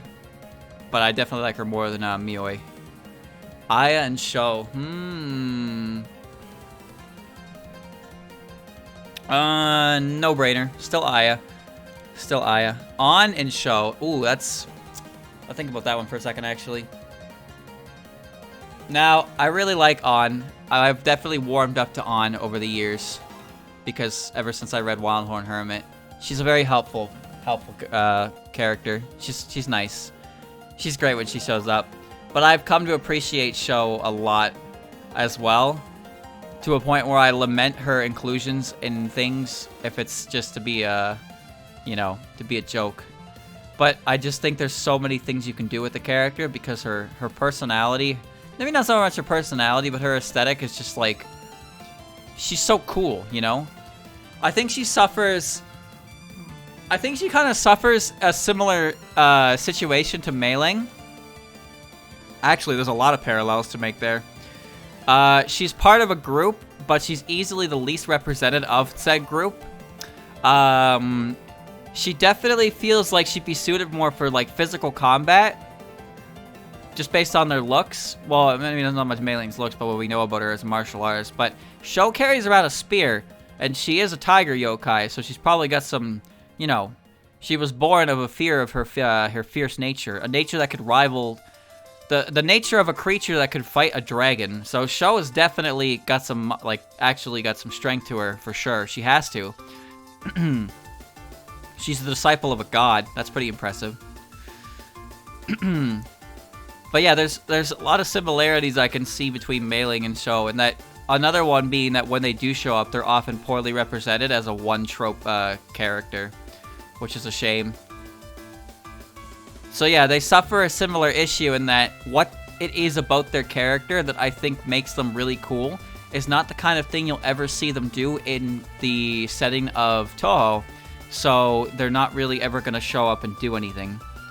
They're the kind of characters who would be more in a more PG-13 up kind of setting. Sho actually like being able to fight, Mei Ling actually being able to fight, but instead, since Gensokyo is so peaceful and they fight with spell cards, they don't really do too much, because that's not really where their strengths lie. And Sho is more doing her her role as a disciple of, or her avatar Bishamoten at the Myodan Temple, so she doesn't get to do much at all. It's a shame. It's a shame. Sho is the reason people go to the Myoden Temple for sure. Byakuya is the face of the temple, but Sho is the reason why it gets visitors because, you know, she's an avatar of Bishamoten. So that's pretty good. Oh, God. Alright. She doesn't get group counted as a cat for the Touhou group cat fan art. Well, she doesn't have her ears and tail, right? She doesn't have her ears and tail. We talked about this last week, actually, about how it's possible she still has them and she hides them, or she lost them over time when she became, when Tiger Yokai kind of went out of existence. She became more of a disciple, right? That kind of deal. But, yeah, you know, you don't really see her with her ears and tail. But it's possible she could have had them at some point because she was a Tiger Yokai. Never realized she had a ribbon on her head. Oh, do you think that was her ears? It does match her head quite nicely. It's a good ribbon. Huff and Puff theme. No, this is the theme that plays when you let Renosuke talk, and he talks about some crazy shit in the game. Touhou soccer, man. Touhou soccer. Stay tuned. Murasa and On. 17.5 has definitely increased my opinion of Murasa a lot.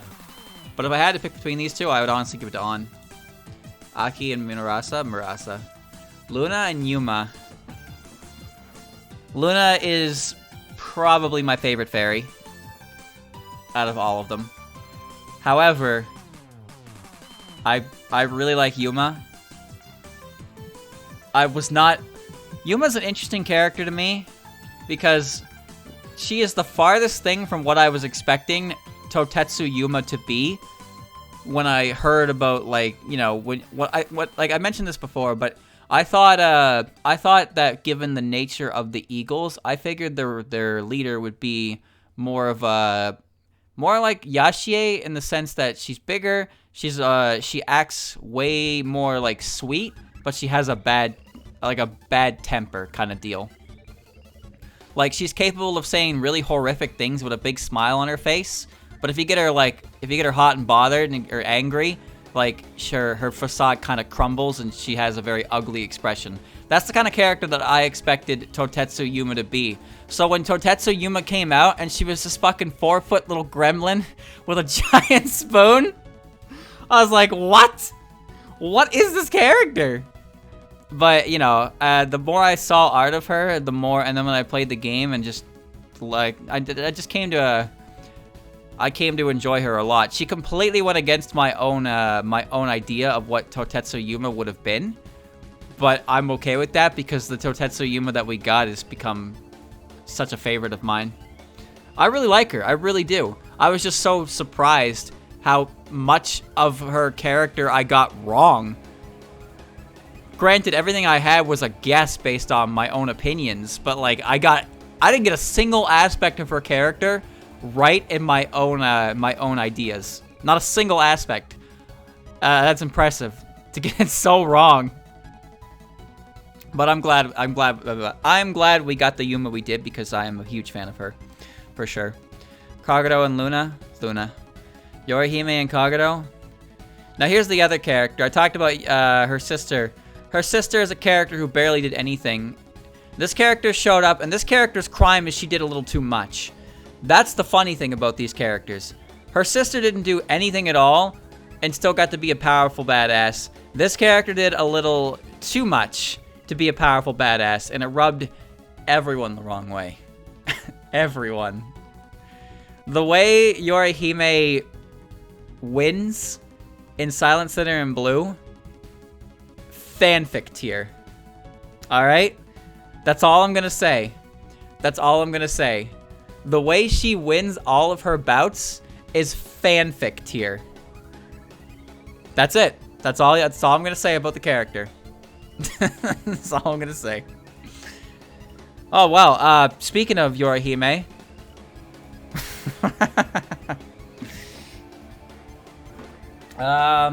So, as we established last week, Meira is dead, and she's never coming back.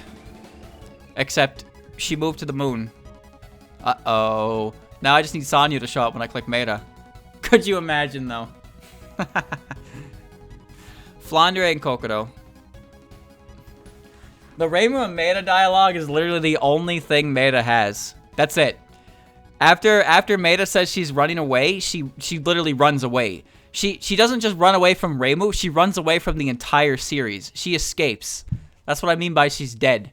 She got out of there. She saw, like, Maeda got a taste of what shipping was going to be like, and she was like, nope, and she exited the series. That's how, you know what? I actually, now that I think about it, I like Maeda now. Because she saw exactly what was going to happen to her if she stuck around, and she just dipped from the entire series. I can respect that. She got out fast. She got out so fast. Anyway, Kokoro and Flandre. I said it before. Flandre is a character that... she's hugely popular. I have no problems with her. I like her sister more. But I also fully acknowledge that I think Flandre is cuter than her sister. But I also acknowledge the reason I think that is because she looks like Rumia. The other end of the spectrum, though, I mentioned with Kokoro, I love how animated Kokoro is in a lot of different fan works. Even though her whole trope is that she can't express herself. And honestly, the whole deadpan face thing is... I have a soft spot for it. It makes me giggle. But I really like Kokoro, based on many different portrayals I've seen of her over the years. She's a funny character. She is. And she's got a great design as well. Her outfit is very strange, though. Very strange. Oh. Well, speaking of sisters, that I like the other ones more. This is easily for Flandre. Minorico? I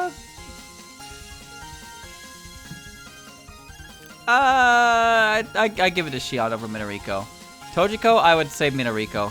I actually really liked Minorico's characterization in the Hina game that I played. It was fun. She used to be such an unknown character, popular for her lack of notability, but I feel like that's changed over time, with more dedicated artists to her and her showing up in some games. It's nice. Sakuya is a hugely popular character. She's a great character, but I am a sucker for the bunny. Kyoko and Sakuya. Definitely Kyoko. Renko and Sakuya? Sakuya. Seiden and Renko. Alice and Raiko. Now, I said before, I really like Raiko. Raiko is another one of those characters, similar to like Sho, that I want to see more of because I just like everything about them. But you're not really going to see her ever really show up. She's just so well-dressed. She's so snazzy. But Alice is a long-standing character who I've come to appreciate a lot just over the years. I've never had a problem with her, but everything I see of her only makes me like her a little bit more every time. And at this point, whenever I see Alice, it's always a pleasant time. Well, except in Busy Person. You know,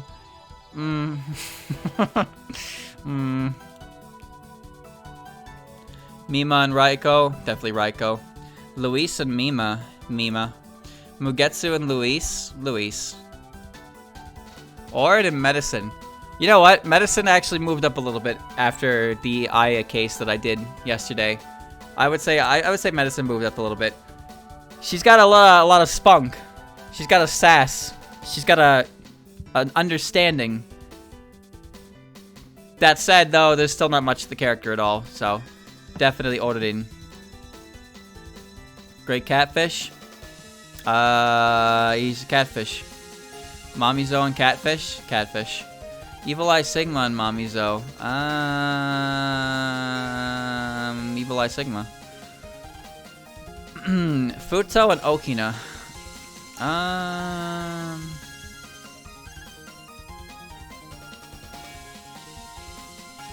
I've mentioned before that I like that Okina has such a massive presence with her few roles. Obviously, those roles have increased over the years for sure. But I can't get over Futo being a criminal mastermind orchestrating an entire war for her own, her own sake, but the sake of Miko. I didn't think she had it in her, but I also like the Futo who can't speak coherent English and likes lighting things on fire. Futo is like basically a war criminal. She's a walking war crime, But when you look at her and she smiles and spins plates, you're like, oh, that's cute. I like that. So, you know, she's good at distracting you from the truth of the matter. What a criminal mastermind. What a stupid hat she wears. Mayumi and Okina?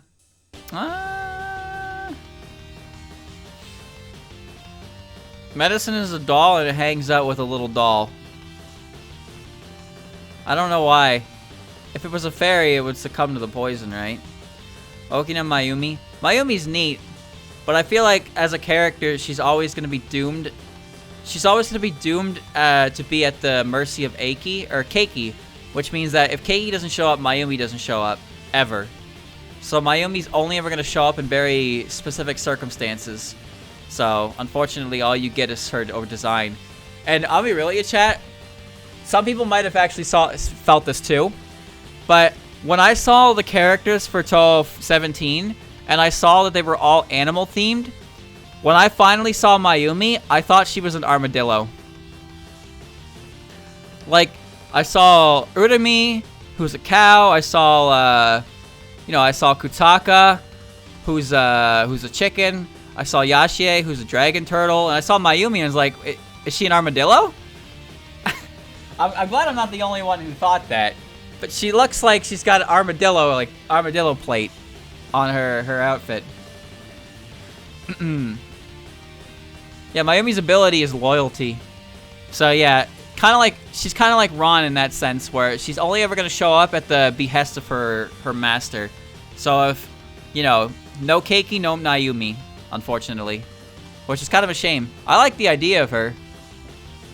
And again, she'd be a great character for that tactical RPG we talked about earlier with Saki came up.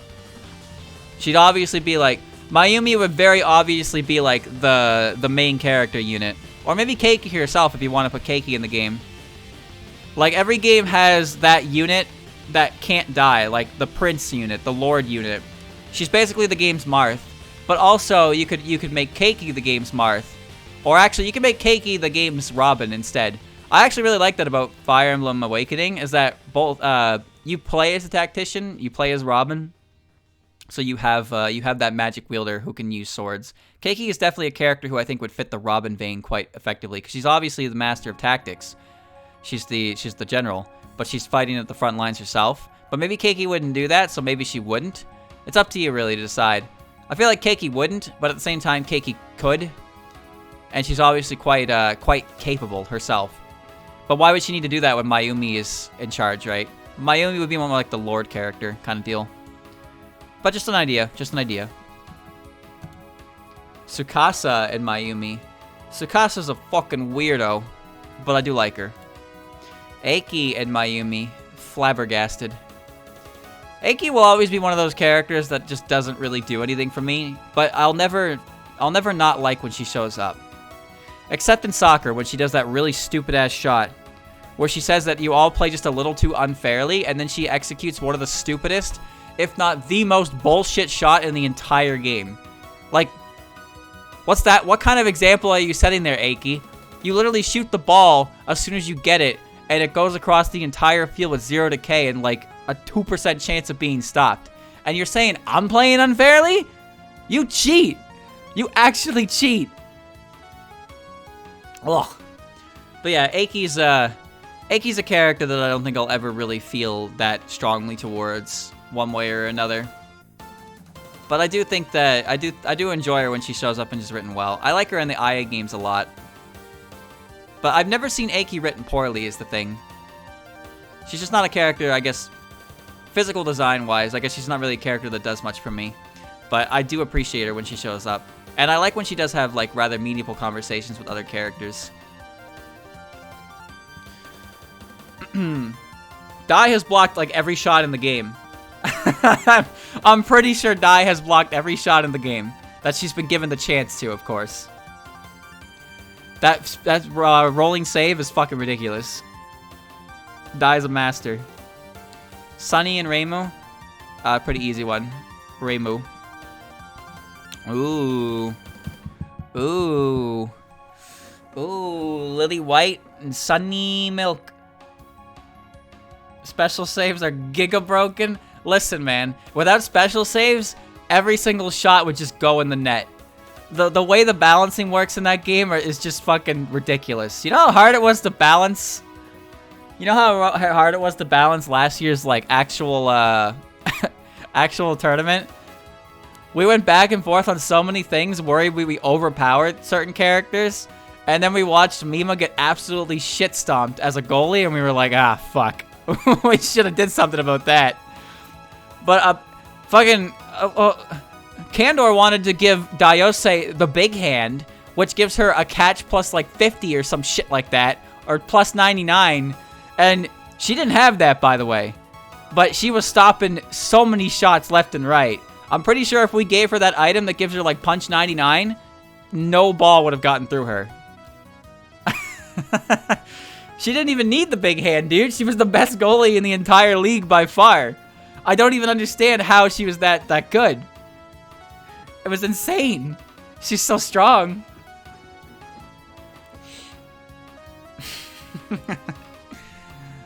Alright, I'm thinking about this. Now, here's the thing, chat. Sunny Milk, I love Sunny. Sunny is a great representation of fairies. Lily White, kind of a... You know, kind of a big deal. Kind of a household name. Kind of a spectacular character who does absolutely nothing. She shows up, she smiles, and she goes, wee, wee, wee, and then everyone's like, yo, it's Lily, and that's kind of what she does. I don't know. She just she's like an enigma of the fairies, you know? All the fairies tend to group up and play and enjoy things, but she's a fairy that is known by name, but doesn't really, like, she just kind of stays to her own lane, right? She does her own thing. We might... Listen, we might have to improve some of the weaker teams, you know? Might have to improve that. I don't know how much improvement needs to be made, but, you know, it kind of feels bad watching, like, EOSD 6-0 their opponent. No fucking contest. That, like, I think for the most part, the matches were really well balanced. We had a fantastic grand finals. It was like a shit stomp, and then suddenly it became like an even game separated by a few points. But we need to definitely make some quirk changes to make it so EOSD doesn't win by 6 points. Oh my god. They're too strong, dude. They were too strong. Anyway, I guess in this sense, who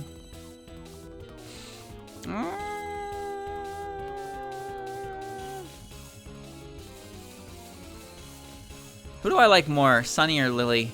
I think I like Lily more, honestly. Momoyo, Natori? Natori.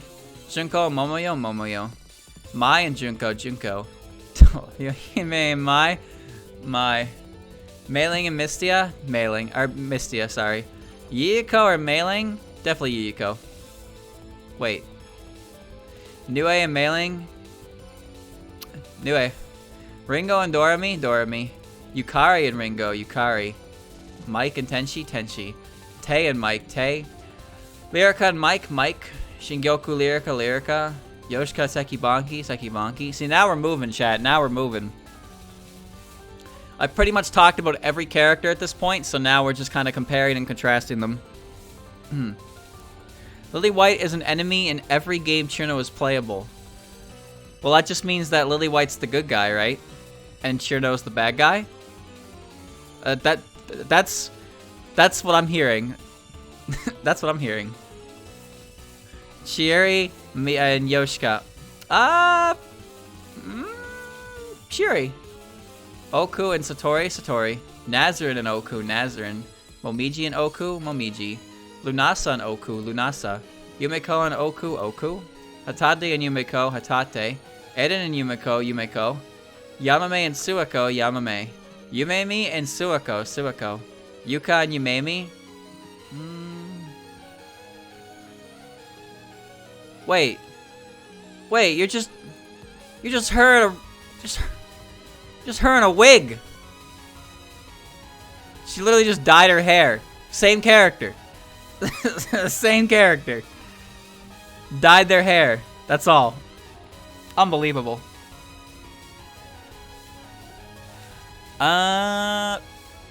Definitely you made me though. Saki and Yuka. Probably Saki for all the different concepts.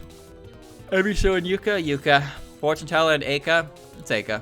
Satono and fortune teller. Misamaru and Satono. Patchouli and Patchouli.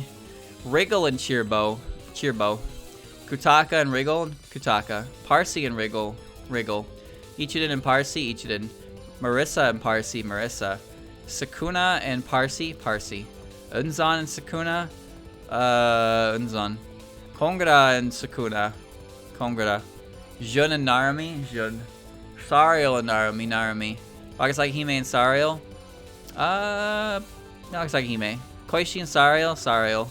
Kanako and Koishi. Urumi and Kanako. Yatsuhashi and Kanako. Elise and Yatsuhashi. Shimada and Kogasa. Ooh, okay, hold on.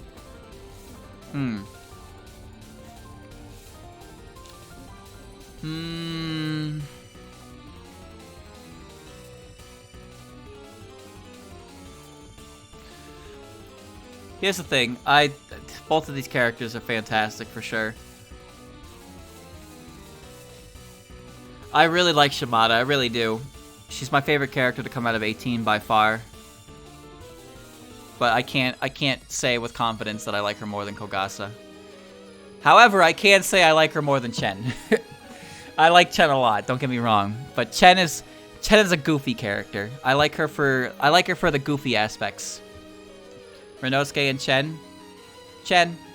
Hikatia and Renosuke. Yashie and Hikatia. Ooh. Hikatia. Rika and Yashie. Ben and Rika. Ben. Mimi-chan and Rika. Sara, Mimi-chan. Moko and Star. Rikako and Star. Star. Yugi and Rikako. Genji and Rikako. Kasen and Genji. Eternity and Genji. Damn, man, I can't believe this. Genji. Keiki and Eternity. Shit, man. Not only did my copium supply run out, but like it got replaced with some kind of like anti-Eternity propaganda or something. God damn. My opinion of this character has just hit rock bottom.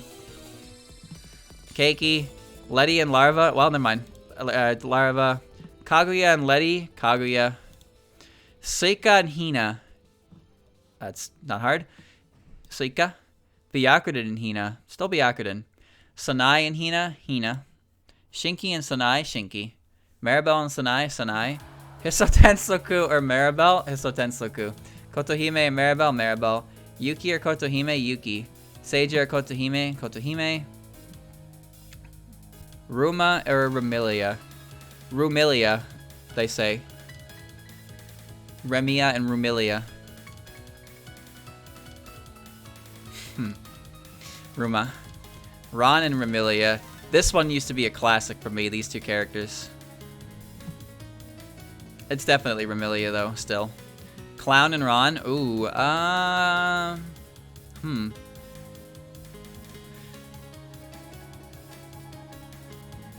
Now, I'll be real with you, chat.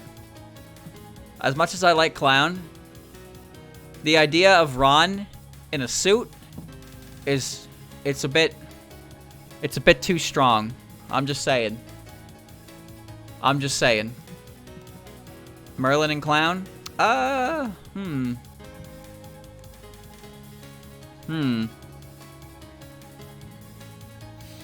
do you mean there he goes?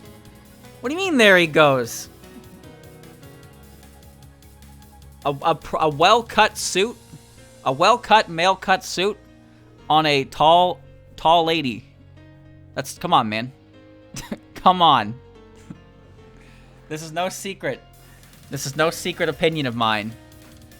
I don't know what you mean by there he goes. This is already established in the lore. Oh, put your eyebrows away. You saw it in Touhou Purple. Ron in a Turk suit. That shit's good. That's good shit. Corporate casual.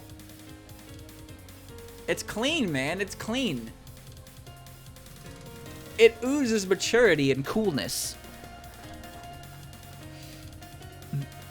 Anyway, Clown and Merlin. I really like Merlin aesthetic with her sisters for sure. But as I said before, Clown's grow on me for a number of different reasons. Like I have the skin over Coach, so I play as her a lot.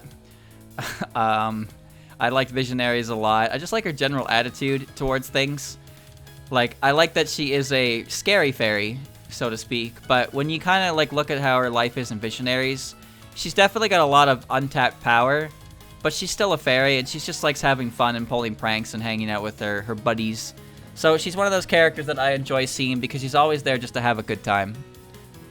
That's how I feel about the fairies. Their innocence is very contagious, and it's fun to just watch them do what they do best. And it kind of makes you, it just makes you happy to you know, watch. That's all. How does she get the suit on with so many tails? To be honest, I don't know, because this question happens a lot for animal-based characters. There's a tail hole, so there's that, but who knows? I don't know, man. Aku or Merlin? Aku is one of my favorite characters to come out of the Human Village. I'd have to really think about it, because I don't remember who all is based in the Human Village. But Aku and Kozuzu, I'm pretty sure. Unless I'm forgetting somebody off the top of my head. There's Mioi, Kane, Sekibanki, Kozuzu, Aku. Honestly, it's just those 5 that are like rooted in the Human Village. But even then, Sekibanki is kind of a special exception to that. But Kozuzu and Aku are my favorite characters from the Human Village for sure. Both of those characters made Forbidden Scrollery a lot more fun than it probably would have been otherwise. Especially Aku. Aku didn't need to show up as much as she did in Forbidden Scrollery, but I'm very happy she did because she got to establish her own character as well as Kozuzu's character at the same time. It's great. Satan and Ringo. They sell in the Human Village, but do they live there?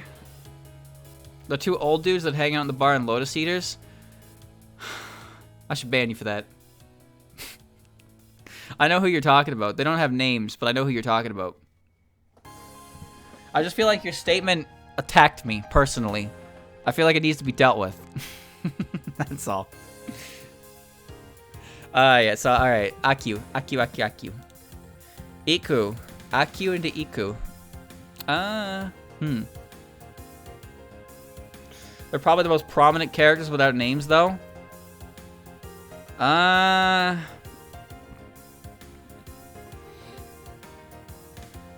Probably, if they continue to show up. For whatever reason.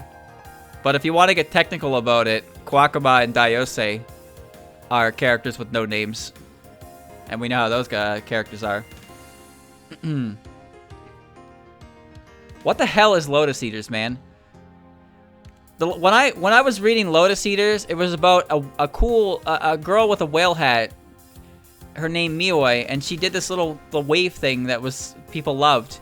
And now when I hear about Lotus Eaters, it's about how Mamizo is the main character, and about how 2 random drunk guys with no names, without actual names, have more dialogue than other actual existing Touhou characters. What the fuck happened in this book? Seriously, what's going on in Lotus Eaters? Alright, anyway, Iku and Merlin. I dig Iku. I do. They're gonna awaken to their Shrine Maiden powers and save Gensokyo. You know what? That would probably be a better outcome than whatever Zun currently has in mind. They're appealing to the aging fan demographic. True. Although I don't feel very appealed to when you get a fat old man who does nothing but drink beer at a pub all day. That's not really, I can't relate to that. I heard about that, yeah, the whole bit about Suika and Setsuban, which doesn't make any sense because in Wild Horn Hermit, they made it very clear that Suika does not give a fuck about beans, and she just participates in the event because it's fun. But then, for some reason, she gets grossly offended by it when Mioi serves her something with beans. Like, what happened there? I don't really understand what happened there. I don't like that characterization because that characterization just completely removes previous characterization that fits the character better. Like, Suika's a character who doesn't really let things get to her, you know? Suika's a character who's all about having fun and just enjoying herself. So she's always got a smile on her face and looking to just have a good time. So the idea that she participates in Setsuban and acts as the Oni that they throw beans at because everybody has a good time with that, that sounds like Suika. Having a character get irrationally angry at being served a dish with beans in it, that doesn't sound like Suika at all. Like, that doesn't sound like a character trait of that character in the slightest. I've never known Suika to get angry at anything, ever. Of all appearances that Suika has ever made, I don't think she's ever once expressed anger. Yet here we are, getting, like, violently angry at some beans. At some beans!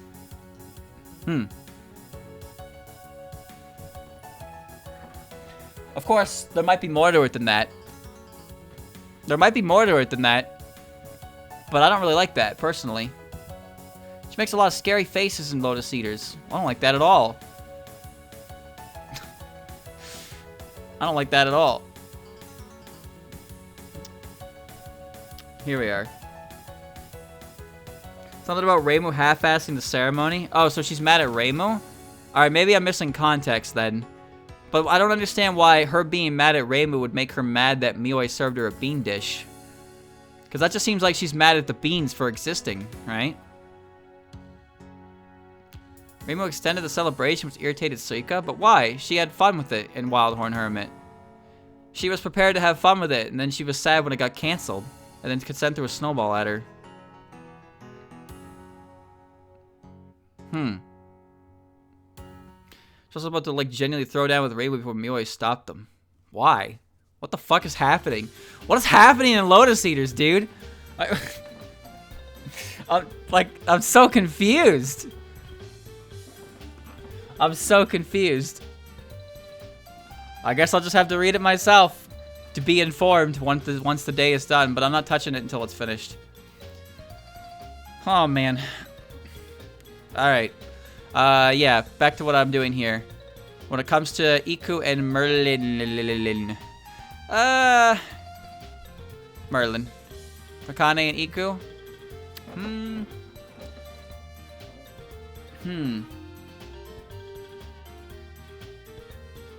Confused. Reimu didn't cook the beans well enough and that you could get food poison. So Reimu, but then why would Mioi be mad? Why would Suika be mad at Mioi for that though? It just kind of seems like she's taking her anger out on somebody unaffiliated, which is just, that's not cool. Why would she do that? Suika doesn't seem like the type to blow her top at somebody for something like that.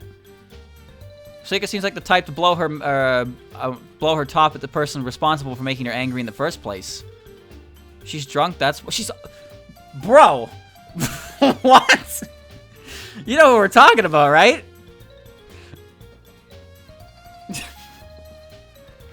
She's always drunk. She's always got a bottle in her system. You're better off saying she's so sober, that's why.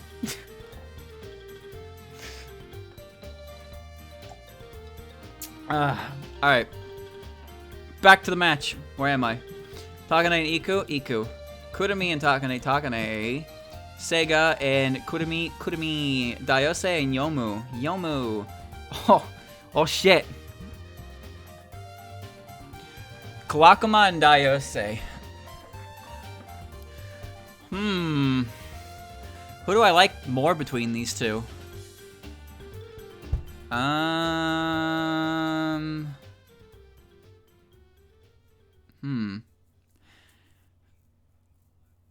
They're both great when they show up in fan stuff. You know what? It's very close. Honestly, it's very close. It could go either way, but I have to give it to Dayose. Miko and Kawakuma. Miko. Kana and Kawakuma. Ellen and Kana, Ellen. Mai and Kana. Sagame and Mai, Sagame. Raisin and Mai. Raisin.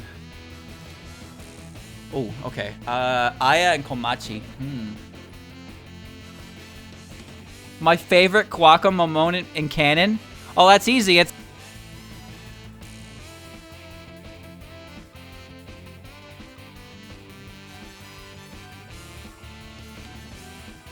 A real good one, that one, huh? Alright. Aya and Komachi. Now, remember, despite everything I said about Komachi, and I stand by it, I will die on this hill. Aya is still easily one of my favorite characters. Because there's... Even though I don't... there's no flaw in Komachi's character at all. Aya shows up a lot more often, and I get a lot more of her, so... I get a lot more opportunity to just enjoy Aya's presence and things. Whereas Komachi is a rare but very welcome appearance for sure. But Aya is everywhere. Aya's everywhere, and it's hard not to enjoy her. I always enjoy when Aya shows up, and I always will. Except when she shows up with fucking, what do you call it? When she shows up in Puppet Dance Performance with her stupid skill link ability. I hate that shit. I think it was something like that. Mioi serving Suika beans during Setsubun. Suika getting mad because she's still an Oni. No matter how strong she is, they still hurt her because people believe that beans are an Oni's weakness. So she says that Setsubun... She says she likes Setsubun because keeping that tradition improves relations between Oni and humans. Don't remember exactly how, and so she enjoys celebrating it, but beans still hurt her. That actually makes sense when you phrase it like that. And that's true. In Suika's Omake, one of the reasons she's still topside is she's trying to repair the relationship between Onis and humans. So that actually, what you said there actually makes perfect sense. And if that's the case, then I take back what I said about it being out of character. I take back what I said about it being out of character. That actually matches up with her MO quite effectively, if that is the case. So, egg on my face. Egg on my face. This is why you don't speak until you've actually read the material yourself. But if that is the case, then that actually makes perfect sense, and I don't see any real flaw to that explanation, so I can accept that. Still, does she really need to make such a scary face? She could have just been straight to the point and told Mioi the truth, right? She didn't have to make a scary face about it. I don't know, maybe she didn't have to make the scary face, that's all. Sho and Komachi, excellent characters. Komachi. Oh, Kosuzu and Sho. Was the scary face cute? No, it was kind of scary. She looked really pissed off. We have tall versus small. To build dramatic tension before the reveal that it was never a big deal in the first place. Yeah, that sounds about right, honestly. Weird.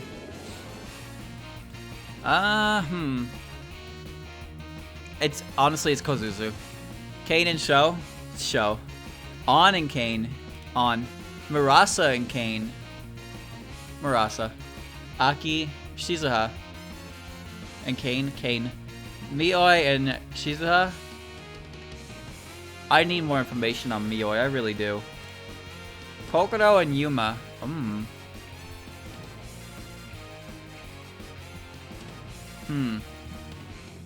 Using a known character trait to do that just makes you seem like you've forgotten. Yeah, I agree with that, because that's exactly what I thought myself before it was explained there. I thought it just went against how she acted before. But the explanation of the afterwards makes enough sense, and it actually does match your character to a believable extent. But without that information, it's just, it's just cliffhanger baiting, really. Just makes it seem like he forgot his own character. So, I like both of these characters a lot. And honestly, it's... You know who it's gotta be. You know who it is. Deep down in your heart of hearts, you know who it is. Luna and Kokoro? It's Kokoro still there, though. Flandre and Luna. Probably Flandre. Shion and Luna. Luna. Kagero and Shion. Shion. Minorico and Kagero. Minorico. Tojiko and Kagero. Kagero. Maeda and Tojiko. Tojiko. Reisen and Alice. I have a feeling Jun's not going to show up anymore because the sorter just knows that she's been uncontested.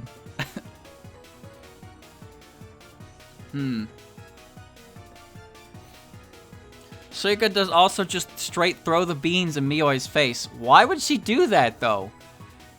That's just mean. Now, granted, I know that Suika once introduced herself to the Myodan Temple by attacking them in the back. Well, that was kind of a prick move. But why did she just... She just tossed... You don't just toss the beans back at her face. That's just kind of aggressive for no good reason. You just be like, I don't eat that shit. Why is Mioi treated so poorly? I don't understand. Alice and Mason? Well...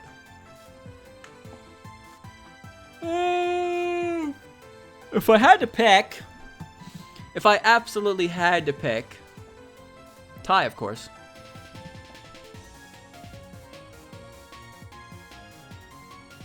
It's gotta be racing. Kyoko and Alice? Alice. Raiko and Kyoko? Kyoko. Sakuya and Raiko? Raiko. Mima and Sakuya? Sakuya. Renko and Mima? Mima. Luis and Renko? Renko. Seiren and Luis? Seiren. Oh, Futo and Oren.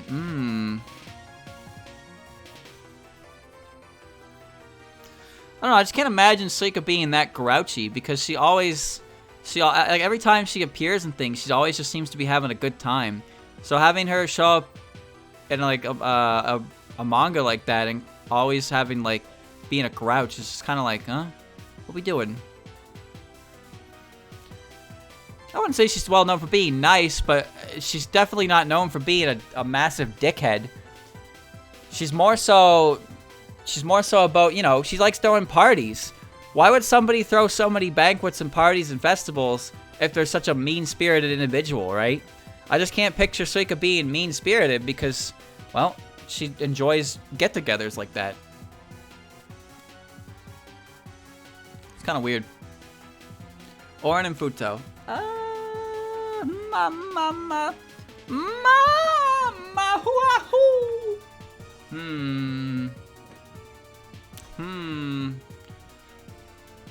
I'm thinking about it. A weird fucking cat. I don't know. Honestly, I think... I'm really thinking about this. Like, I'm thinking about other appearances I've seen of these characters. It's probably gonna be Futo then. Maybe someday, chat. Someday there will be 10 Desires Busy Person. Maybe someday, and we'll see Busy Person Futo. Maybe someday we'll get Busy Person Ayan. Unfortunately, there is just, you know... Maybe someday. I hope, I pray. Okina and Oren. I do like Oren more than Okina, though. Medicine and Okina? Okina. Tsukasa and Medicine? Tsukasa. Eiki and Medicine? Eiki. Mayumi and Medicine. Mayumi. Natori and Reimu. Reimu.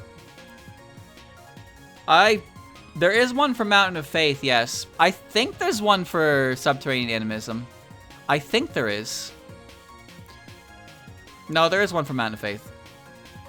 I believe the last update post they had, they were working on one for SWR. But I'm pretty sure they're up to... I can't remember if they had a one for Subterranean Animism or not. I don't think they did, though. I don't even know if they had one for Touhou 9. But they do have one for Mountain of Faith. There is one for Mountain of Faith, and there is one for Ayan.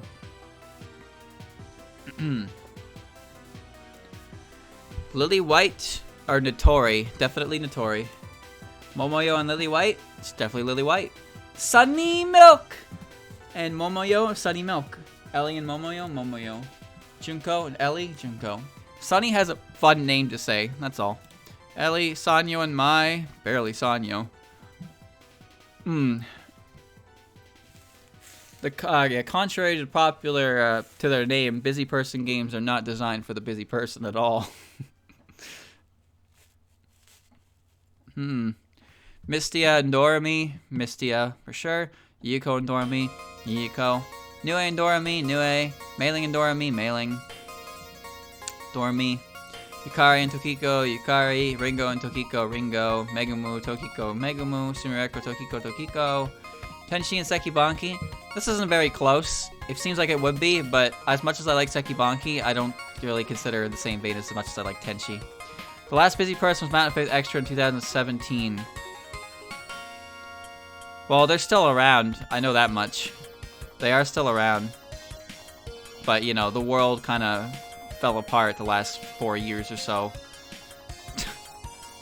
Well, 3 years, I suppose, so things get complicated, that's for sure. Tay and Sekibanki. I like Tay more. Mike and Sekibanki. I like Sekibanki more. Chieri and Mike. Mike. Lyrica and Chieri. Lyrica. Chieri, Yoshika, Angetsu, Yuga Magan, Satori and Yam. Do they make other games? Not other games, but they do audio dramas. Well, audio dramas, but they have like they do have the games, but they also have like yeah, like like what I just said. I don't remember exactly what they're called. But they're hard. Those are kind of hard to translate because they're just spoken word and no visuals. So you kind of have to understand the language or have a paper that tells you what they're saying at any given time. But even then, it's pretty easy to lose track of what's being said. So those are audio dramas are kind of hard to enjoy if you don't know the language because translation for them is harder to process. Satori and Yam. I feel like this should be closer than it actually is, but I gotta say it's not. Because Satori is definitely the easy pick for me. This one, however, I'm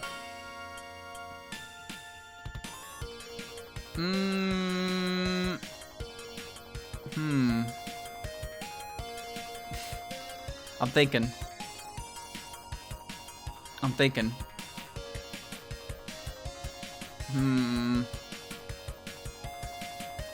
I think last time I did this, Nazarene was the pick. This time, it's gotta be Yam. It's gotta be Yam. Suiko and Nazarene. Definitely Nazarene. Momiji and Suiko. You'd be hard pressed to find people who don't like Momiji, honestly. It's really hard to find people that don't like her. Do I like her more than Suiko? I do. Suiko Lunasa, Suiko. Yumemi and Lunasa, Yumemi. Saki and Lunasa, Lunasa. Oku and Saki, Saki. Yuka and Oku, Yuka. Ebisu and Oku, Oku. Hatate and Eika, Eika. Fortune Teller, Hatate, Hatate. Yumiko, Fortune Teller, Fortune Teller. Satono and Yumiko, Yumiko. Eden and Satono, Eden. Nemono and Satono, Nemono. Kikiri and Satono, Satono. Misamaru and Kikiri. Misamaru. Kikiri. Alright. Juniper. Oh, a juvenile delinquent. June. Okay. Versus Patchy. Easy. Narumi, Patchy. Chirbo and Narumi. Chill Chirbo. Kutaka and Narumi. Ooh, that's actually a hard one. These are both characters that I like more than I probably should. But I just find myself liking both of them quite a lot. Kind of a weird one, actually, for me. Probably Narumi. Wagasaki Hime and Kutaka. Wriggle and Wagasaki Hime. Sariel and Wriggle. Ichiden and Sariel. Koishi and Ichiden. Marissa and Koishi. Harsey and Koishi. Unzan and Koishi. Udemy and Udemy. Kanako and Unzan. Yatsuhashi. Don't worry about Unzan. PC98. Kongura and Ellie. I like Kongura more. Sukuna and Ellie. I like Ellie more. Orange. Ooh, okay. Red versus blue.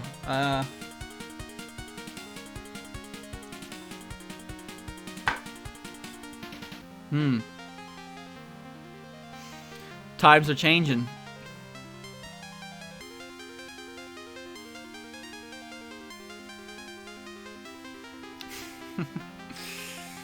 I'm thinking about it. I will always appreciate Moko's story and character, no matter what. Much like Byakuren. Much like Byakuren. Even if they don't appear high on my sorter. But honestly, it's Kogasa nowadays. Kogasa's so cool. Shimada and Moko. I still can't say with confidence I like Shimada more than Moko though. Star and Shimada. Shimada. Chen and Star. Chen. Rinosuke and Star. Rinosuke. Hikatia and Star. Star. Yugi and Hikatia. Yugi. Rikako and Hikatia. Hikatia. Yashi and Hikako.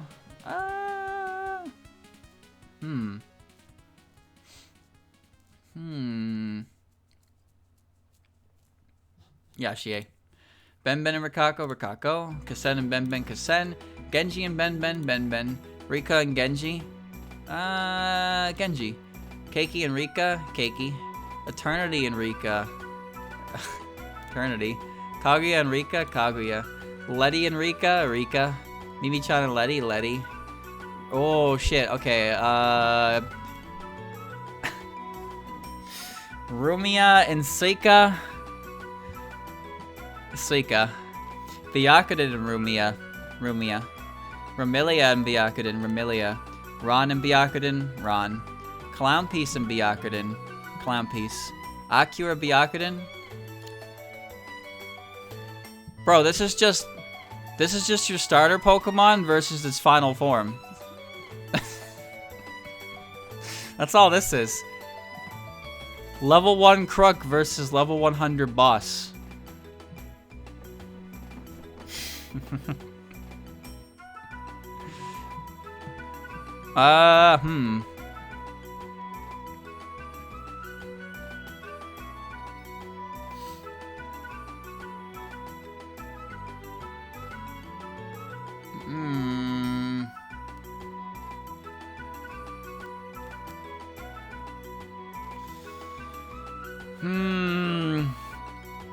No, I think as much as I like Akio, I really do. There are a lot of aspects to Byakuren's character that I've come to appreciate so much more over the years. Hina! Hina. However, I still like Akio more than Hina. Merlin and Hina? Hina. Shinky and Merlin? Merlin. Iku and Shinky? Shinky. Sanai and Iku? Iku. Takane and Sanai? Sanai. Hisotensuku, Takane, Takane. Kurumi and Hisotensuku, Kurumi. Sega and Hisotensuku, Hisotensuku. Maribel and Sega, Maribel, Yuki. Kotohime. Sega over Seija. Aya and Yomu, definitely Aya. Komachi and Yomu. Komachi. Kozusu and Yomu. Oh shit.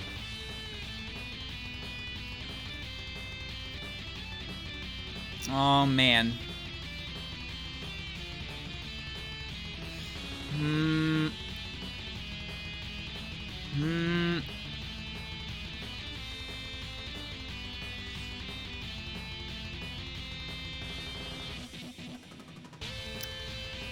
I'm thinking about this one, I really am.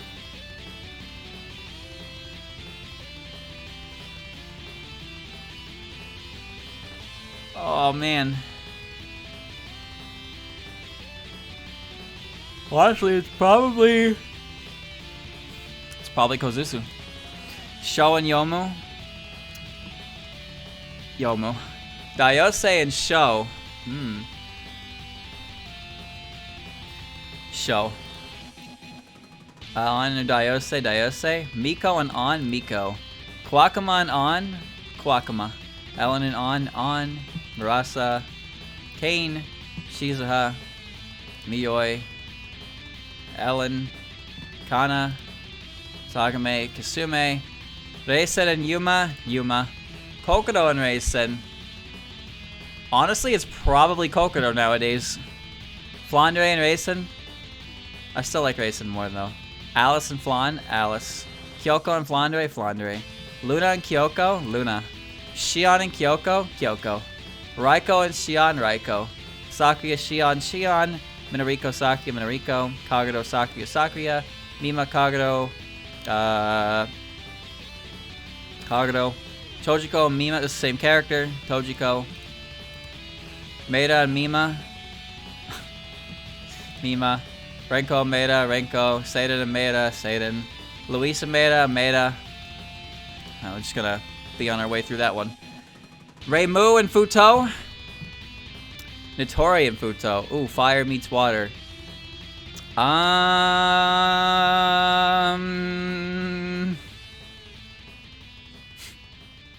like both these characters, and they show up for different reasons. It's a hard pick. Oops. It's a hard pick. You know what? It's gotta be... It's gotta be... Who's it gonna be? Ah! I don't know. This is actually a hard one. I can't decide who I like between these two more. I try to think of Genso Wander. Natori's not as strong a character as Futo, but Natori's in a lot of other things that Futo isn't. You know, I gotta give it to Natori. I do. Lily and Futo. This is Futo's win, though. Orin and Lily. Lily.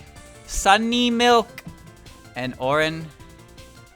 You know what I like about Sunny Milk the most? Is in Busy Person, when Dayose charges her fairy card in Sunny's name, and she says it. The way Dayose in that game says Sunny Milk is... It's fucking adorable. The way she says it is adorable. And now the way I say Sunny Milk reflects that. A powerful name. Do I like Sunny more than Orin? I do. Momoyo and Orin? Orin. Okina and Momoyo? Okina. Tsukasa and Momoyo? Momoyo. Junko and Tsukasa? Tsukasa. Eiki and Junko? Eiki. Mayumi and Junko? Junko. Ellie and Mayumi? Mayumi. Medicine Ellie? Medicine. Great Catfish Ellie? Listen, Ellie may not have a lot, but she does have a really sick fucking scythe. Like, holy shit, is that thing cool. Sanyo and Great Catfish, Great Catfish, Evil Eye Sigma, Sanyo, Sanyo, Mai and Evil Eye Sigma, Evil Eye Sigma, Mamizo and Mai, Mamizo, Tenshi and Mistia. I said a lot of good things about Mistia, I really did. She's a great character, but I just can't help it, man. Tenshi is one of those characters that just does it for me. I just don't know how else to say it. Whenever she shows up, whenever she's involved, I'm always like enjoying her presence. That's all. Tay and Mistia. Mistia. Yiko. Wow, you... Holy shit. Look, Mistia evolved. Mistia evolved.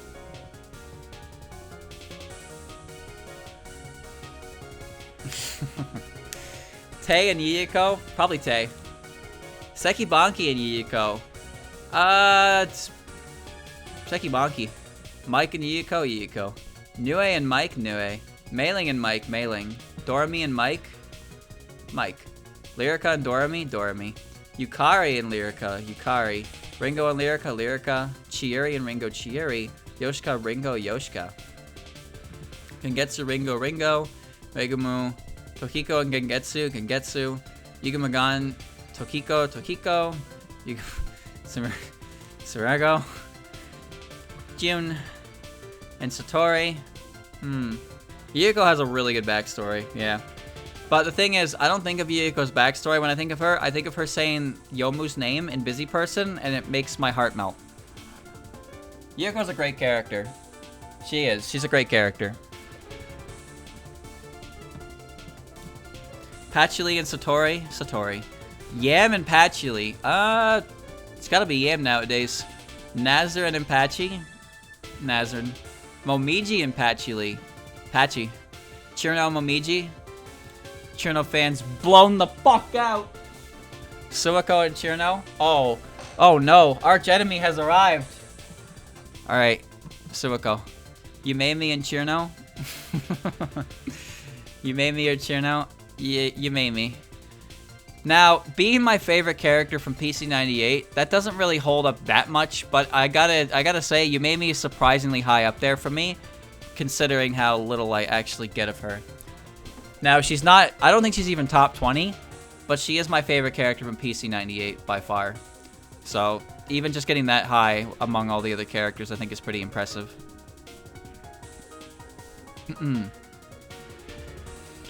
Lunasa and Chirno. Narami and Lunasa. Saki and Narami. Kutaka and Saki. Wagasaki Hime and Saki. Wagasaki Hime. Wriggle and Saki. Yuka, oh god. Wait a minute, didn't these two show up together before? No, wait, no, I just talked about them before, that's all. Yuka and Wriggle, Yuka. Oku and Wriggle. Sariel and Oku, Sariel. Ichiden, Oku. Ebisu and Ichiden. Marissa and Eika, Marissa. Parsi, Eika, Parsi. Koishi, Eika. Hatate, Koishi, Hatate. Fortune teller, Koishi. Urumi, fortune teller. Kanako, fortune teller. Yatsashi, fortune teller. Unzan, fortune teller. Unzan. Kongara, Ellie. Orange. Sakuna, fortune teller. Yumiko. Eden. Nemono. Satono. Misamaru, Kikiri, Rukuto. Get him out of there. Ooh. Orchestral mix of Onigashima Fairyland.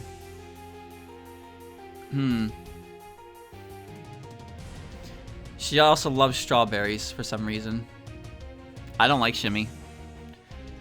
I don't like Seija, and I don't like Shimmy. I don't like either of them anymore. My opinion of them has hit the lowest of the low possible. Cannot stand it. Seika and Kogasa. Seika. Ruma and Kogasa. Sorry, Kogasa. It's still Ruma. Ramilia and Kogasa. Still Ramilia. Ron and Kogasa. Still Ron. Clown Piece and Kogasa. Kogasa. Moko and Clown Piece.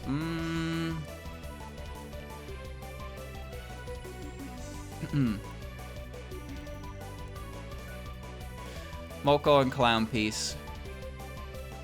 Clown Piece. Byakuren and Moko. Both these characters have great stories to them. Moko, Shimada and Byakuren. Akyu and Shimada, Akyu. Hina and Shimada. Chen and Hina, Chen. Rinosuke, Hina. Merlin and Rinosuke. Star and Merlin, Just not really a fan. I've never really been one way or another for Shimmy at all. But yeah, the whole Omake stuff, I don't like her. I don't like Seija. I like Seija even less because of the Omake stuff. But the whole idea of their relationship and it just rubs me the wrong way. It really does. So I just don't like those characters anymore. I'm better off without them. That said, you're free to enjoy whoever you like. My opinions don't have to reflect your own. I mean, that's the whole point of the sorter, is to show my opinions, how they differ. That's all. Sometimes there are aspects to a character that you just don't like, and they make it impossible to like the character. That's all. Some of these times these can be based on real-world experiences, for sure. Aspects of a character that hit a little too close to home. Now, I'm not saying that Shimmy's situation hit too close to home, but there are aspects to it that I dislike immensely due to my own personal reasons. That's all. That's all. I had a bad lot in life at one point, and it affected how I like fictional characters. That's the long and short of it, really. Star Sapphire or Merlin? I like the fairies more than I like the prison rivers. Do I like Yugi more than I like Merlin, though? Yeah. Merlin and Hikatia. Yashie, Merlin. Shinki or Yashie, Shinki. Iku or Yashie. Rikako, Iku. Sanai, Rikako. Sanai. Takane, Rikako. Kasen and Takane, Kasen. Benben and Takane. Kurumi and Ben. Genji and Kurumi, Genji. Keiki and Kurumi, Keiki. Eternity and Kurumi, Eternity. Kaguya, Kaguya. Rika, Kurumi, Rika. Letty, Kurumi. Crystal Tensoku, Letty. Tensoku. Maribel and Letty. Maribel. Yuki, Letty, Yuki. Kotohime, Letty, Letty. Mimi-chan, Kotohime. Sega, Mimi-chan. Sega, Mimi-chan. Sarah. Ooh, okay.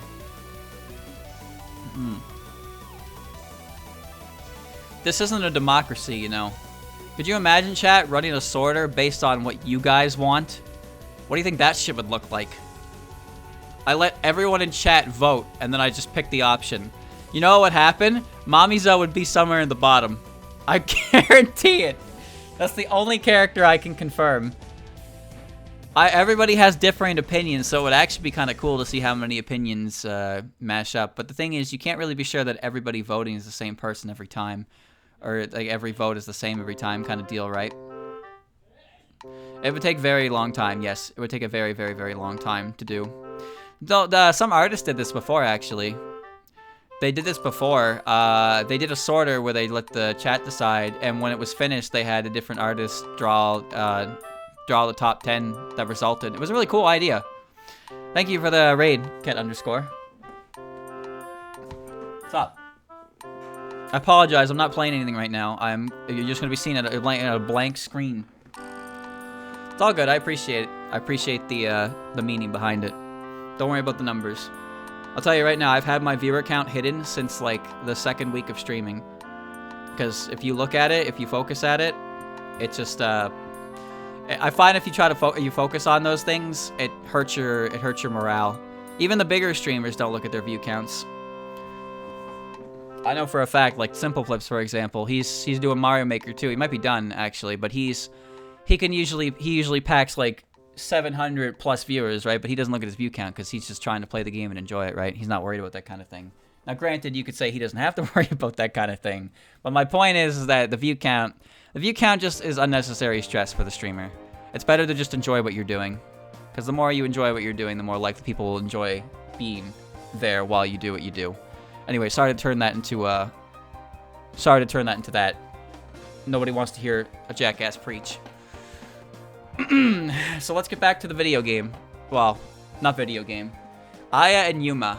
As much as I like Yuma,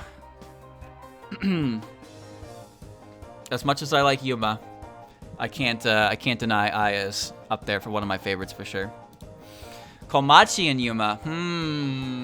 That's a hard one. I'm really thinking about this. Chat, do you think Yuma would bite your finger? Now that's a weird question.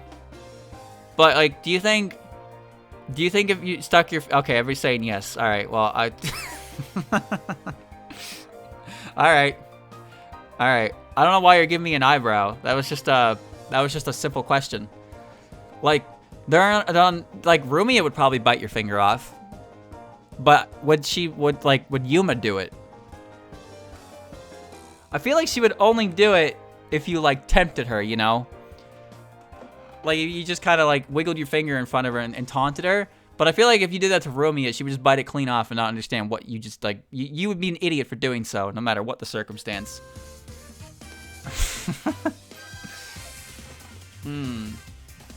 No, the only characters that are available in this sorter are characters who are real, with some exceptions.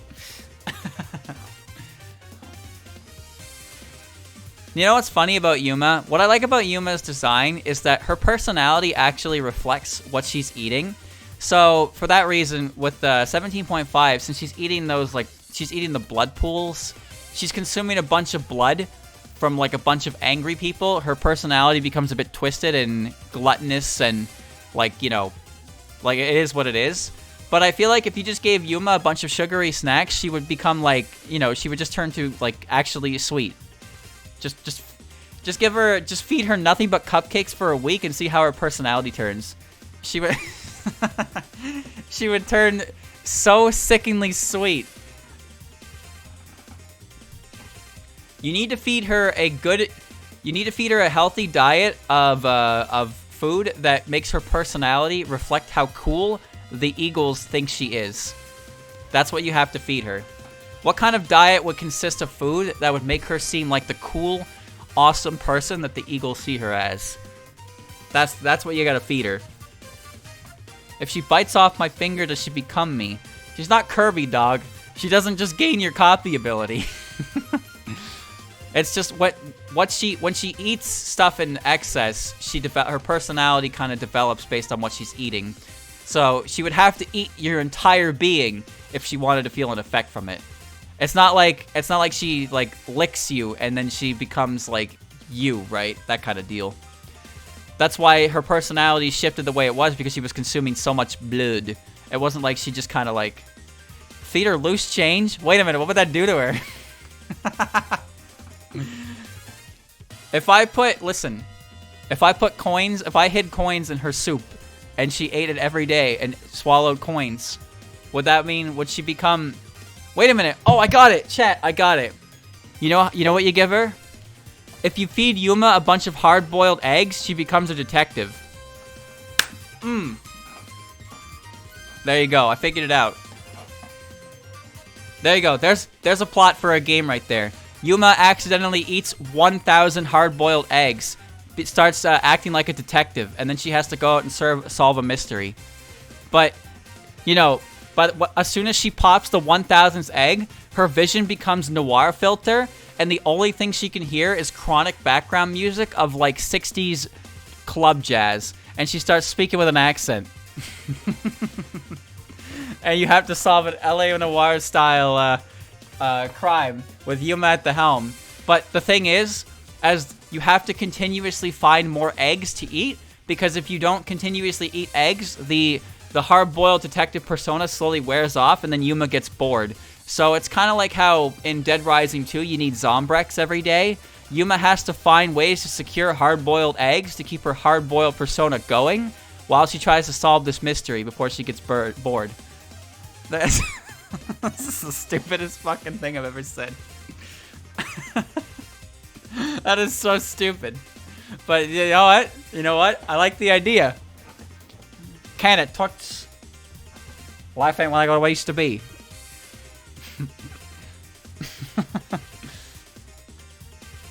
Yuma and Komachi. Honestly, after everything I said, it's hard not to pick Yuma, but Komachi is still top dog up there. Kokoro and Komachi? Komachi. Kozuzu and Kokoro? It's Kozuzu. Yomu and Kokoro? Kokoro. Oh, hold on. Yep. Raisin and Yomu. Probably Raisin. It's gotta be an early Brooklyn accent. She has to be able to say toots with like a perfect accent. But that's the kind of way she's saying. Is this Dream Dylan coming out? No, I have a dream written down. I forgot to tell you yesterday what it was. I've had ideas for games. I had an idea for a game with Jun that required her to go dungeon crawling. But she can't bring her own money because she's terrible at it.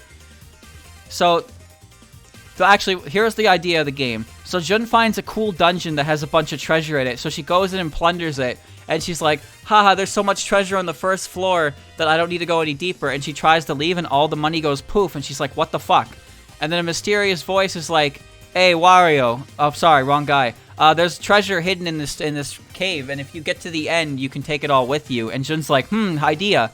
So Jun goes in to get the treasure, but she needs equipment. So she utilizes her wildly feminine charms to get others to spend money for her to buy like accessories and equipment and items, and you got to do that, right?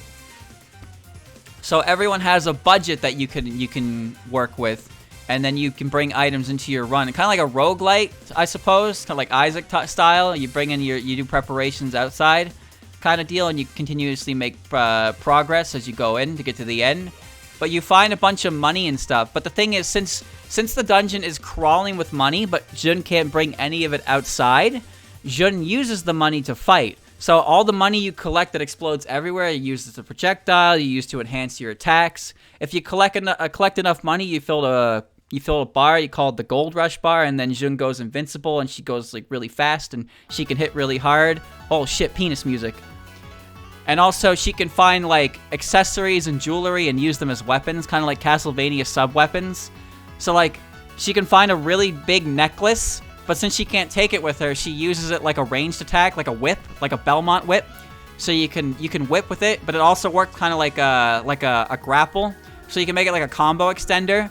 So it's like you punch them, right? You do your uppercut, and then you use the necklace, and you grab them while they're flying away, and you bring them back down, and you do a bigger combo because it works like that.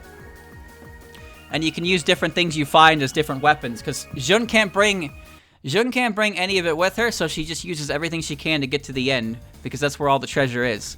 But also at the same time, on the outside perspective, when you go and hang out with people to get equipment and stuff for money or like potions, whatever you're buying, you get a bunch of stuff from people. You go out and you use them that wily Jun charm. However, there's also a social link aspect to it as well. So let's like I go to Reimu, right? I go up to Reimu in the human village. Reimu's got a budget of like 5 yen, right? So Reimu has no money to help me with. But by hanging out with Reimu, I increase my Reimu friendship. And increasing Reimu friendship, like a social link, increases different aspects of the character. And it also increases the overall budget and willingness to spend for the character. So I get Reimu up to rank 2, and Reimu was okay to spend 10 buck on me. But when you max out the social link, then you get a special passive ability. And a character like Reimu, who can't offer you anything in the way of money, has a really good passive ability. So there's reasons to constantly engage with other characters to improve your standing with them, and also, you know, it lets people write different stories with Jun and other characters, so Jun gets to make friends, and that's all I want, is for Jun to have friends. So yeah, that was a concept of a game that I thought of while I was trying to sleep one night, and needless to say, I didn't get to sleep very much. But I thought it was cool. Of course, I can't do anything with that concept because I cannot code. But yeah, social link aspects on the outside, roguelike dungeon crawling on the inside. But also kind of like beat 'em up-esque. Not a shooter, but Jun just kind of goes ham, fights shit. I'm talking about a video game idea I had that involves Jun, because I like Jun, and I want her to be part of more things. But the more I thought about it, the more crazy things that got added to it, and it became like full-scale. Well, I can't make it. I can only talk about it. I can only talk about it. That's... Chad, I've just given you 3 video game ideas. 3 of them. I gave you Fire Emblem in the Animal Realm. I gave you Yuma and the Hard-Boiled Egg Detective. And I gave you Jun's Gold Mine, which is basically just a Wario game in Jun's clothing. Wait, that sounds... Oh, no. Alright, that's a mental image that I gave myself. I'm gonna pretend that didn't... Okay, alright, moving on. Alice or Yomu?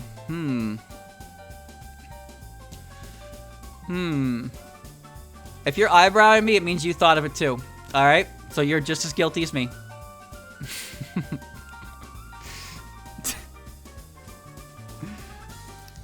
Yomu and Alice. Yomu and Alice. It's gotta be Alice.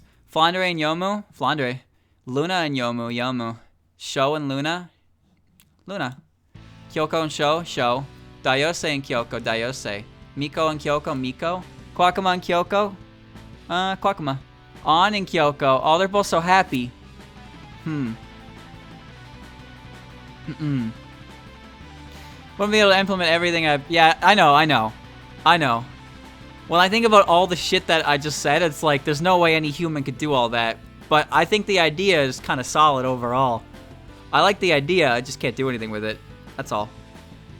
I like to think that I am the ideas guy. And by that, I mean, I give you the idea, you do all the work, but I get the front name on the credits reel. Alright? So when the credits reel and it says the game name, it says created by me. Alright? I'm front and center in the credits, and everybody who did all the hard work to make it happen, they're just, they're just in the scroll wheel. Who cares about them? They only made the game happen. But me, without my brilliant idea and expert leadership, that game would have never happened, even with all the skills.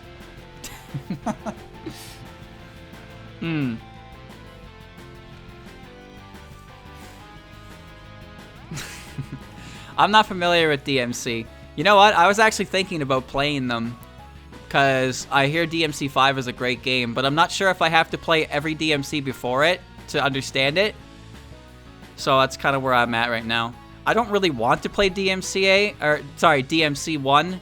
I really don't want to play DMC 2. 3 I hear is a great game though. 4 is kind of strange, and 5 I hear is fantastic. You can only fast forward the credits after your name drops. I like the way you think. You can skip the credits as soon as my name fades away. Yeah, I've heard MGR Revengeance and DMC 5 are similar. I know that the combo system are similar because they're Platinum games. Well, sorry. DMC isn't Platinum games, necessarily. No, if I play DMC, I have to play DMC 2. I have to. I feel like I should play them in order, yeah. Maybe someday I'll look into it. I'll look into it someday, I think. Raiko and On, Raiko. Shion and On. Murasa, Shion. Minorico, Murasa. Kane, Minorico. Sakuya, Kane. Shizuha, Sakuya. Kagero, Shizuha, Kagero. Tojiko, Shizuha, Tojiko. Mima, Shizuha. Mioi, Mima. Renko, Mioi, Renko. Seiden, Mioi. Ellen, Seiden. Kana, Seiden. Maeda, Kana, Maeda. Luis, Kana, Luis. Mugetsu, Kana. Sume, Mugetsu, Kusume. Sagame, Mugetsu, Sagame. Mai, Mugetsu. Mai. Raisin. Literally anyone but. Ooh, okay. DMC 5 was $10 in summer sale. Yeah, I missed a lot of opportunities for that. I regret not buying some more things. But I bought a few things. I bought Racketeer for like $5, but I haven't played it yet. I bought Monster Mon Piece for $5 too, and I beat all that. So that's where all my time went. But now I'm there's a good chance I'm entering crunch time tomorrow, chat. So I'm gonna have a lot of work to do. I have not a lot of time to do it. So yeah, I'll see how that goes. Reimu and Tenshi, I love both of these characters, but Reimu still wins out. Natori and Tenshi, easily Tenshi. Misty and Natori, definitely Mistia.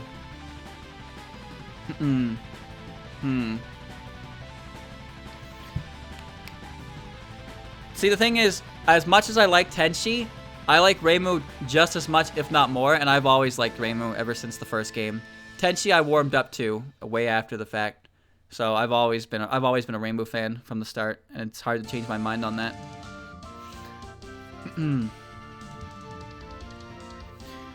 Natori or Tay? Probably Natori. That answer could have been different some time ago, honestly. Futo or Tay? Futo. Lily and Tay? Tay. Sekibanki and Lily? Sekibanki. Yuko and Lily? Yuko. Nue and Lily? Black versus white? Lily. Sunny Milk! Orin and Nue? Orin. Nue or Okina? Nue. Mailing or Okina? Mailing. Mike or Okina? Okina. Momoyo Mike? Mike. Dorami Momoyo? Momoyo. Tsukasa Dorami? Tsukasa. Eiki Dorami? Dorami. Yukari or Eiki? Probably Yukari. Lyrica, Eiki. Eiki. Junko or Lyrica? Junko. Mayumi or Lyrica? Lyrica. Chieri, Mayumi, Chieri. Yoshika, Mayumi. Mayumi. Medicine or Yoshika? Medicine. Ellie or Yoshika? Yoshika. Ringo or Ellie? Ringo. Megamu. Gengetsu, Ellie. Ellie. Great Catfish, Gengetsu. Gengetsu. Tokiko, Great Catfish, Great Catfish. Sanyo, Tokiko, Sanyo. Evil Eye Sigma, Tokiko. I feel like I've seen this matchup before.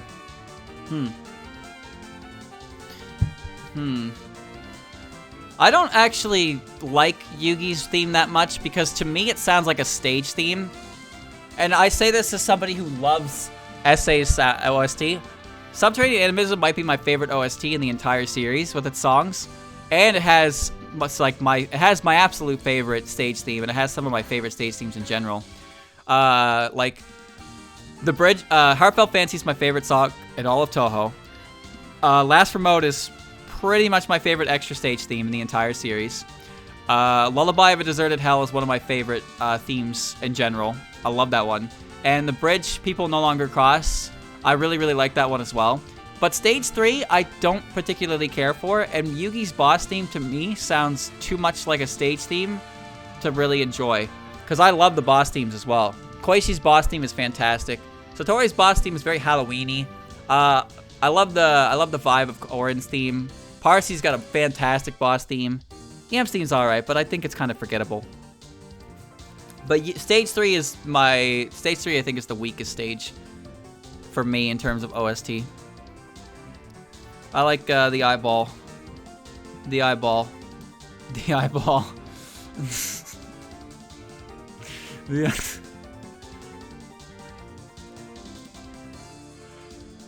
Oh my god.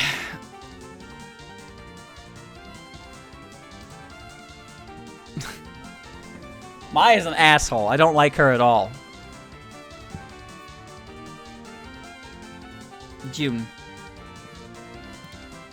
Satori and Suika. Rumiya and Satori.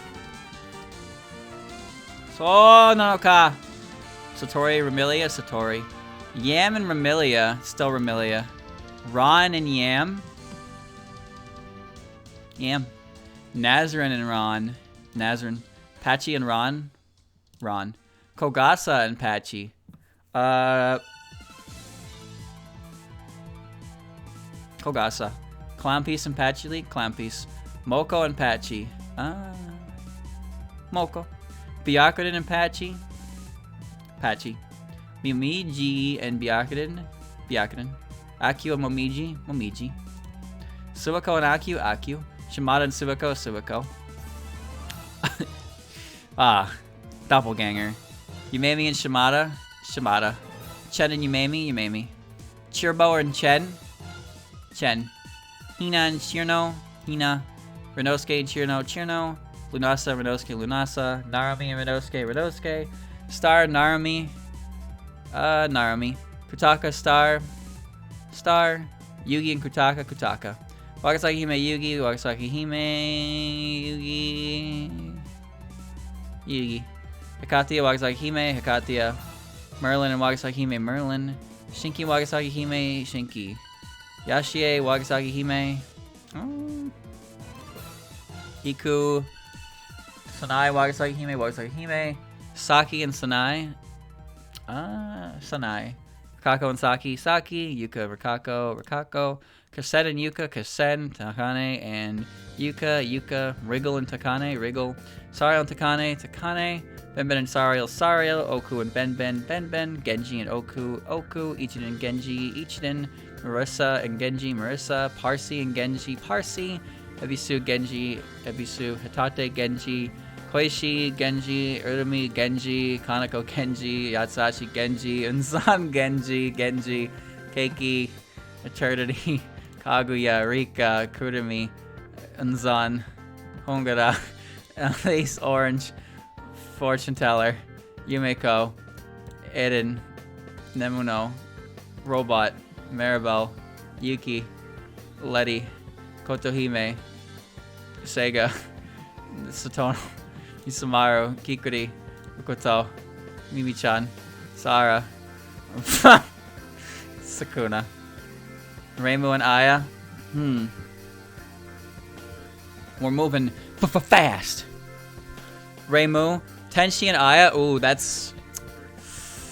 Nah, I think it's a similar situation for me with Reimu, where as much as I like both of these characters, I've pretty much been an Aya fan since day one, and I probably always will be.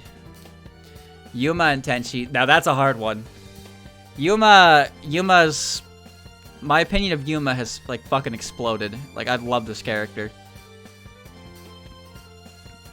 But does she outpace Tenshi for me? I just don't think she does. Misty and Yuma? She definitely outpaces Misty. Komachi and Misty?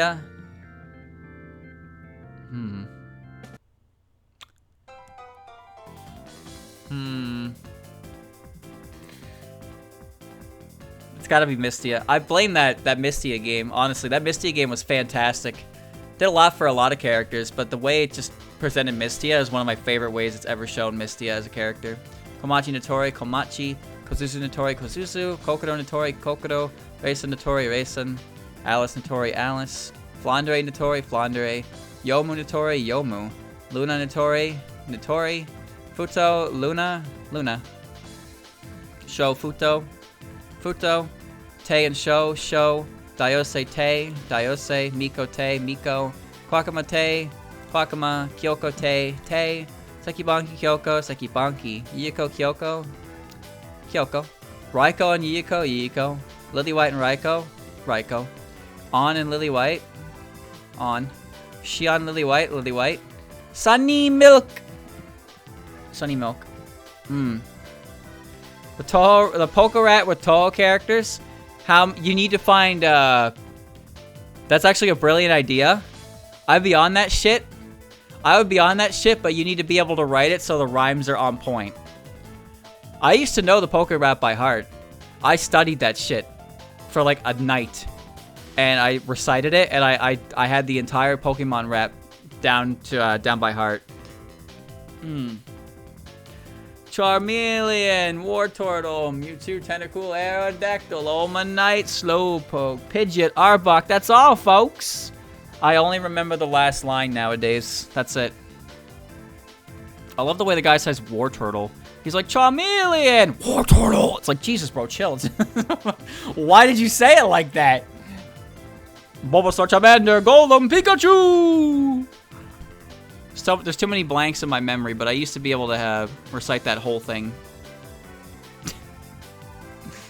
Orin and Shion, Shion. Murasa and Orin, Orin. Nue and Murasa, Murasa. Minorico, Nue, Nue. Mailing and Minorico, Mailing. Okina, Minorico, Minorico. Kane, Okina, Okina. Mike, Kane, Kane. Sakuya, Mike, Mike. Momoyo, Isakuya, Sakuya. Kagero, Momoyo, Momoyo. Tsukasa, Kagero, Tsukasa. Dorami, Kagero, Dorami. Yukari, Kagero, Yukari. Eiki, Kagero, Kagero. Tojiko, Eiki, Eiki. Junko, Tojiko, Junko. Lyrica, Tojiko, Tojiko. Shizuha, Lyrica, Lyrica. Chiri, Shizuha, Chiri. Mayumi, Shizuha, Shizuha. Mima, Mayumi, Mayumi. Medicine, Mima, Medicine. Yoshika, Mima, Yoshika. Ringo, Mima, Ringo. Megumu, Mima, Megumu, Ellie, Mima, Ellie. Rengetsu, Mima, Mima. Renko. What the hell is this? Rengetsu, Mioi, Mioi. Ellen. Seidan. Beta. Rengetsu. Great Catfish. Sanyo. Kiko, Luis. Kana. Kasume. Sagume. Rengetsu. Tokiko. Yuga Magan. If you didn't know, I really don't like the backup dancers. They're barely characters. They don't show up at all anymore, and they're fucking obnoxious bosses. So I just don't like them. I have no reason to like them because they basically have no personality, and they just exist to be the worst boss ever created in the history of Touhou games. That's my opinion.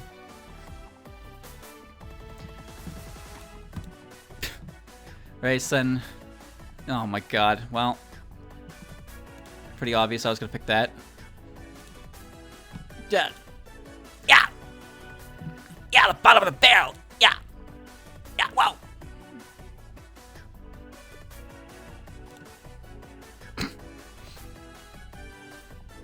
You know, normally this is the last matchup. This happens all the time, but this is usually one of the last matchups. Impressive. Sorry, Reimu. Suika. Reimu. Aya. Rumia. Tenshi. Still Satori. Remilia. Still Remilia. Yam. Yuma. Mistia and Yam. Yam. Nazrin and Mistia. Mistia. Komachi and Nazrin. Komachi. Kozusu and Nazrin. Nazrin. Ron and Kozusu. Kozusu. Kokoro and Ron. Ron. Kogasa and Kokoro. Kokoro. Raisin and Kogasa. Kogasa. Clown and Raisin. Clown. Moko and Raisin. Moko. Patchouli and Raisin. Patchy. Byakuda and Raisin. Raisin. Alice Byakuden, Alice. Flandre Byakuden, Byakuden. Momiji Flandre, Flandre. Yomu Momiji, Yomu. Natori Momiji, Momiji. Aku Natori, Aku. Subako Natori, Subako. Shimada Natori, Shimada. Yumemi Natori, Natori. Luna, Yumemi, Yumemi. Chen, Luna, Luna. Futo Chen, Futo. Show Chen. Show Chen what? What am I showing Chen? Ha ha ha ha ha. Ha ha ha ha ha ha. Show. Dayose. Miko and Chen, Miko. Kwakama, Chen, Kwakama. Tei and Chen. Tei. Sekibanki, Chen, Sekibanki. Kyoko, Chen, Kyoko. Yiko, Chen, Chen. Hina, Yiko, Yiko. Raiko, Hina. Hina. Chirno, Raiko, Raiko. On, Chirno, on. Lily White, Chirno. Lily White. Sunny Milk. Chirno. Shion, Chirno. Chirno. Lunasa, Shion. Shion. Orin, Lunasa. Orin. Marasa, Lunasa. Lunasa. Renosuke, Marasa, Marasa. Nue, Renosuke, Nue. Mailing, Renosuke, Mailing. Minorico, Renosuke, Renosuke. Narumi, Minorico, Narumi. Star, Minorico, Minorico. Okina, Star, Star. Kutaka, Okina, Kutaka. Yugi, Okina, Okina. Kane, Yugi, Kane. Mike, Yugi, Mike. Sakuya, Yugi, Yugi. Hakatia, Sakuya, Hakatia. Merlin, Sakuya, Merlin. Shinki, Sakuya, Shinki. Yashie, Sakuya, Sakuya. Momoyo, Yashie, Momoyo. Actually, no. Yashie. Iku, Momoyo. Iku. Wagasaki Hime, Momoyo. Momoyo. Tsukasa, Wagasaki Hime, Wagasaki Hime. Sanai, Tsukasa, Sanai. Saki, Tsukasa, Saki. Rikako, Tsukasa. Tsukasa. Dorami, Rikako, Rikako. Kasen, Dorami, Kasen. Yuka, Dorami, Yuka. Wriggle, Dorami, Dorami. Yukari, Wriggle. Yukari. Kagado, Wriggle, Wriggle. Takade, Kagado, Takade. Sario, Kagado, Kagado. Eiki, Sario, Eiki. Junko, Sario, Junko. Tojiko, Sario, Sario. Ben, Tojiko, Ben. Oku, Tojiko, Oku. Ichiden, Tojiko, Ichiden. Marissa, Tojiko, Marissa. Parsi, Tojiko, Tojiko. Lyrica, Parsi, Lyrica. Chiuri, Parsi, Chiuri. Shizuha, Parsi, Shizuha. Mayumi, Parsi, Mayumi.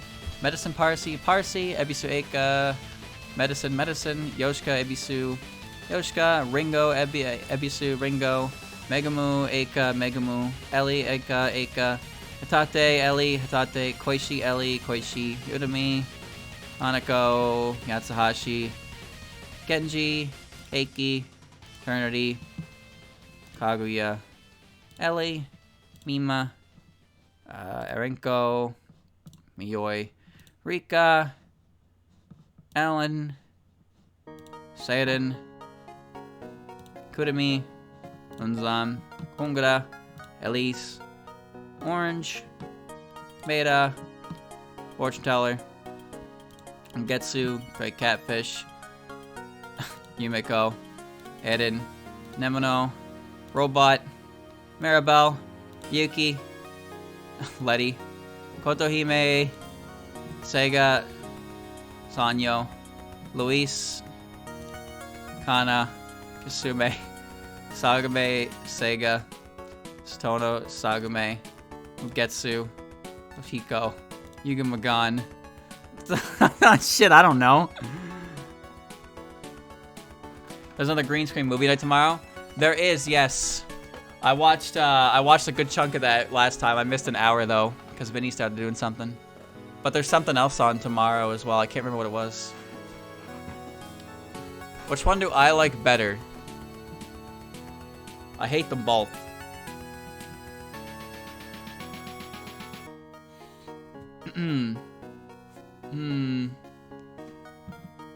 I don't like either of them. I don't like either of them, really. Samaru, Kikiri, Fukuto. Mimi-chan's a missile, right, son? Yeah.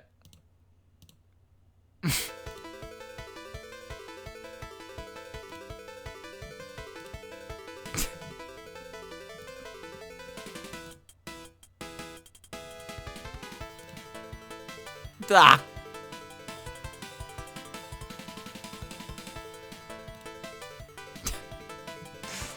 There you go. What a final matchup. Alright, chat. Here we go. Alright, so last time I did this, I had people, I had people guess what my top 10 was at the beginning. I don't know if anyone actually did that. But I'm sure you can already tell what my top 10 looks like based on what you saw here today. I'm sure nobody can guess my number 1. Alright, here comes my number 1. See how many people got it right. My number 1 and my number 6. Oh shit. That's right. That's Jun. And Tenshi at number 6. I don't think Tenshi moved at all. Not surprising. I'll check the other ones out afterwards, of course. So what's next? Next is number 2 and number 7, Satori and Suika. Pretty sure Satori dropped a few spots. But Suika is right where she belongs. Next to number 3 and number 8, Reimu and Vermilia. That's not that surprising to me. It's really not. Oh, the next one's a bit surprising, actually. Vermilia will always be one of those characters that I enjoy, because there's just so many different layers you can take with the character. She really is just a great character overall. Same with Reimu. Yeah, look at that. Number 9. Number 4 and number 9. There's Yuma in top 10. Wow. And then Aya, of course. Aya probably changed positions, but top 5 makes sense. Yuma was 11th in the last order I did. I know that. And the last one, number 5 and number 10. Of course. Look at that. Yam snuck her way on there. And Misty is number 11 because you can't see it. Misty was 1 placement away from top 10. So that's pretty much the same from last time. Except Yuma and Yam took the spots of other characters. None of these characters are tall. None of them. The tallest character on this top 10 is Aya, and she cheats with shoes. Well. Oops. So let's check out the other ones over here. So Komachi was 12th. Nazarin was 13th. Kozusa was 14th. Ron, Kokoro, Kogasa, Clown. Moko is in 19th. 11th was Mistia. Moko is in 19th. Damn. Wait, where's Hina? Byakuya was 23rd. Flandre, Yomu, Momiji, Akyu, Suiko, Shimada, Natori, Yumemi. Yumemi's usually around that spot. Luna kind of got really high ahead of the others, huh?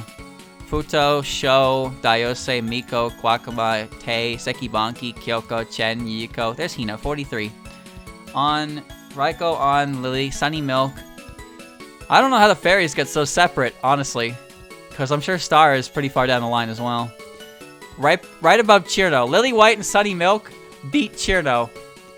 Dayose beat all of them, though. Luna's the only fairy that beat Dayose. How about that? Shion is very high up there, honestly. I don't think Shion was very high the last time I did this, but even though I've definitely improved my opinion of her, she doesn't seem to have moved up nearly as much. Nue, Mailing, Rinosuke, Narumi, Minorico. There's Star. Okay, not too far apart. Taka, Okina, Kane, Mike, Yugi, Hikatia, Merlin, Shinki. Sakuya is number 67, by the way. Fortune Teller is 123. Yashie, Iku, Momoyo, Wakasaki Hime, Sanai, Saki, Tsukasa, Junko, Sariel. Yep. Lyrica, Chiri. Just going down the list a little bit. Parsi jumped up quite significantly than what it used to be, that's for sure. But what's really interesting is the backside over here. The one you can't see. From 124 onwards, Gengetsu, Great Catfish, Yumeko, Eden, Nemuno, Hisotensoku, Maribel, Yuki, Letty, Kotohime, Sanyo, Luis, Kana, Kisume, Sega, Sagume, Mugetsu, Tokiko, Yugamagan, Satono, Misumaru, Kikiri, Rukoto, Mai, Reisen, Toyota Mai, by the way, the dancer, Reisen from the manga, Singyoku female, Singyoku male, Evil Eye Ligma, Mamizo, Sumireko, Mimi-chan, Sara, Sukuna, Mai, Seija, Yorihime, Toyohime.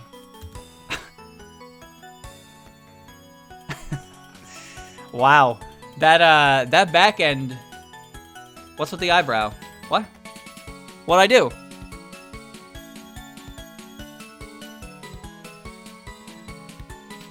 What did I do? Marissa all the way to 89th? She was around that part last time anyway, right? I'm interested. I'm actually surprised at how the back end ended up looking. 160 characters. But what's more impressive, obviously, Jin was the number 1. Suika's right up there behind her. Reimu is not surprised that she's top 3. Same with Aya. And Rumi has been hovering 5th place, 4th place for a long time. Yam and Yuma are new. Vermilia has gone up. Satori went down. Satori used to be 4th. Tenchi, I believe, was 6th. I think on the last sorter I did, it was either Ron or Futo or Nazarin. Two of those 3 characters that I just mentioned were up here. I know, actually, Nazarin, I guarantee, was up here. Nazarin got replaced. Exterminated. Nazarin moved down to, she's only in 13th. Komachi's in 12th as well. But yeah, those are the characters that I like. Does the streamer hate your favorite? Does he? Who's your favorite character? Chirbo, 48th.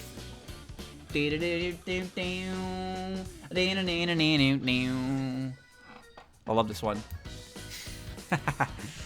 So, you know, remember, chat, this is just my opinion. You can agree, you can disagree. I guarantee if you do a sorter, it'll look very strange comparatively to mine. But a point of a sorter is just to show, the point of the sorter is just to show, the characters that I myself are interested in and what I like about them. And I think I did a good job with that. Discussing what it is about certain characters I like. But also there are some characters I just like without really any explainable reason. That's all. But these are the characters that make the streamer happy. But like I said before, just because a character is like in 70th place doesn't mean I dislike them. It's not so much that Kasen is 76 because I dislike her. It's because I like 76 more characters like above her. That kind of deal. Like, Kasen's a great character. I like Kasen. I enjoy Kasen. But if you ask me about other characters, I'll also tell you, like, I like that character too. For the most part, it's just about figuring out who the characters in the top 10 are. But there is, like, again, characters in this range don't necessarily mean I dislike them. The only characters I would argue are considerable for dislike are the characters that fall in your bottom 10. Because they fell down there for a reason. They fell down there because you were deliberately avoiding them. But other characters, it just so happens that you like others more. Like a lot of the characters in the back half, it goes from my favorites to characters I like to characters I'm, you know, that are okay to characters I'm relatively indifferent to, all the way down to characters that I actively have a reason to dislike or for disliking. The roommate sorter was fun. I like doing the gimmick sorters more because they allow for more discussion of characters. Streamers' favorites are just me talking about things that you might already know because, I mean, if you said Jun was my number 1 pick, what do you want, a fucking medal? Like, congratulations. I guarantee when it rains there will be a puddle on the ground. Like, it's not a hard one. But there you go, chat. That is my sorter. 2 parts, 3 hours, 8 hours total. The first part took, remember, the first part was 100 battles and took 5 hours. And this time, 971 battles. That was 871 matchups. And I did them in 3 hours. And I got sidetracked. Holy shit, did I get sidetracked. The heights, okay, the height sorter was, showed that this kind of sorter isn't really suited for that kind of event because it put Shimmy not bottom last despite her being a fucking inchling. It put Takane as like the shortest character, which is hilarious. But you know, I do know that we came up with a few ideas. So I have a few ideas in the future for like tier lists as well. There's one I really want to do. One that I really want to do is the one based on win quotes for the fighting games because I think that'd be cool. I actually am strongly considering the one about art in negative because I thought that was a cool idea. a tier list based on how good a character looks in negative. Because I thought that was pretty cool when I showed those off for Satori and when I showed this off for Satori and Koichi, and then I showed them off for Junin and Shion. I was like, that's kind of neat. I wonder what other characters look like. So I have some ideas. Obviously, I don't want to like drown you in ideas though, so I'll take some breaks for it. But I have some ideas in the future to try out for sure. But yeah, this has just been a sorter based on streamers' opinions. No need to get upset about it. If your favorite character is not on my favorite character, it's okay. We're two different people. That's all. I saw somebody who did a sorter and Jin was like bottom 5. You know what I did? I just went on my way. That's all. I saw it, I acknowledged it, and I was on my way. I didn't feel the need to lash out.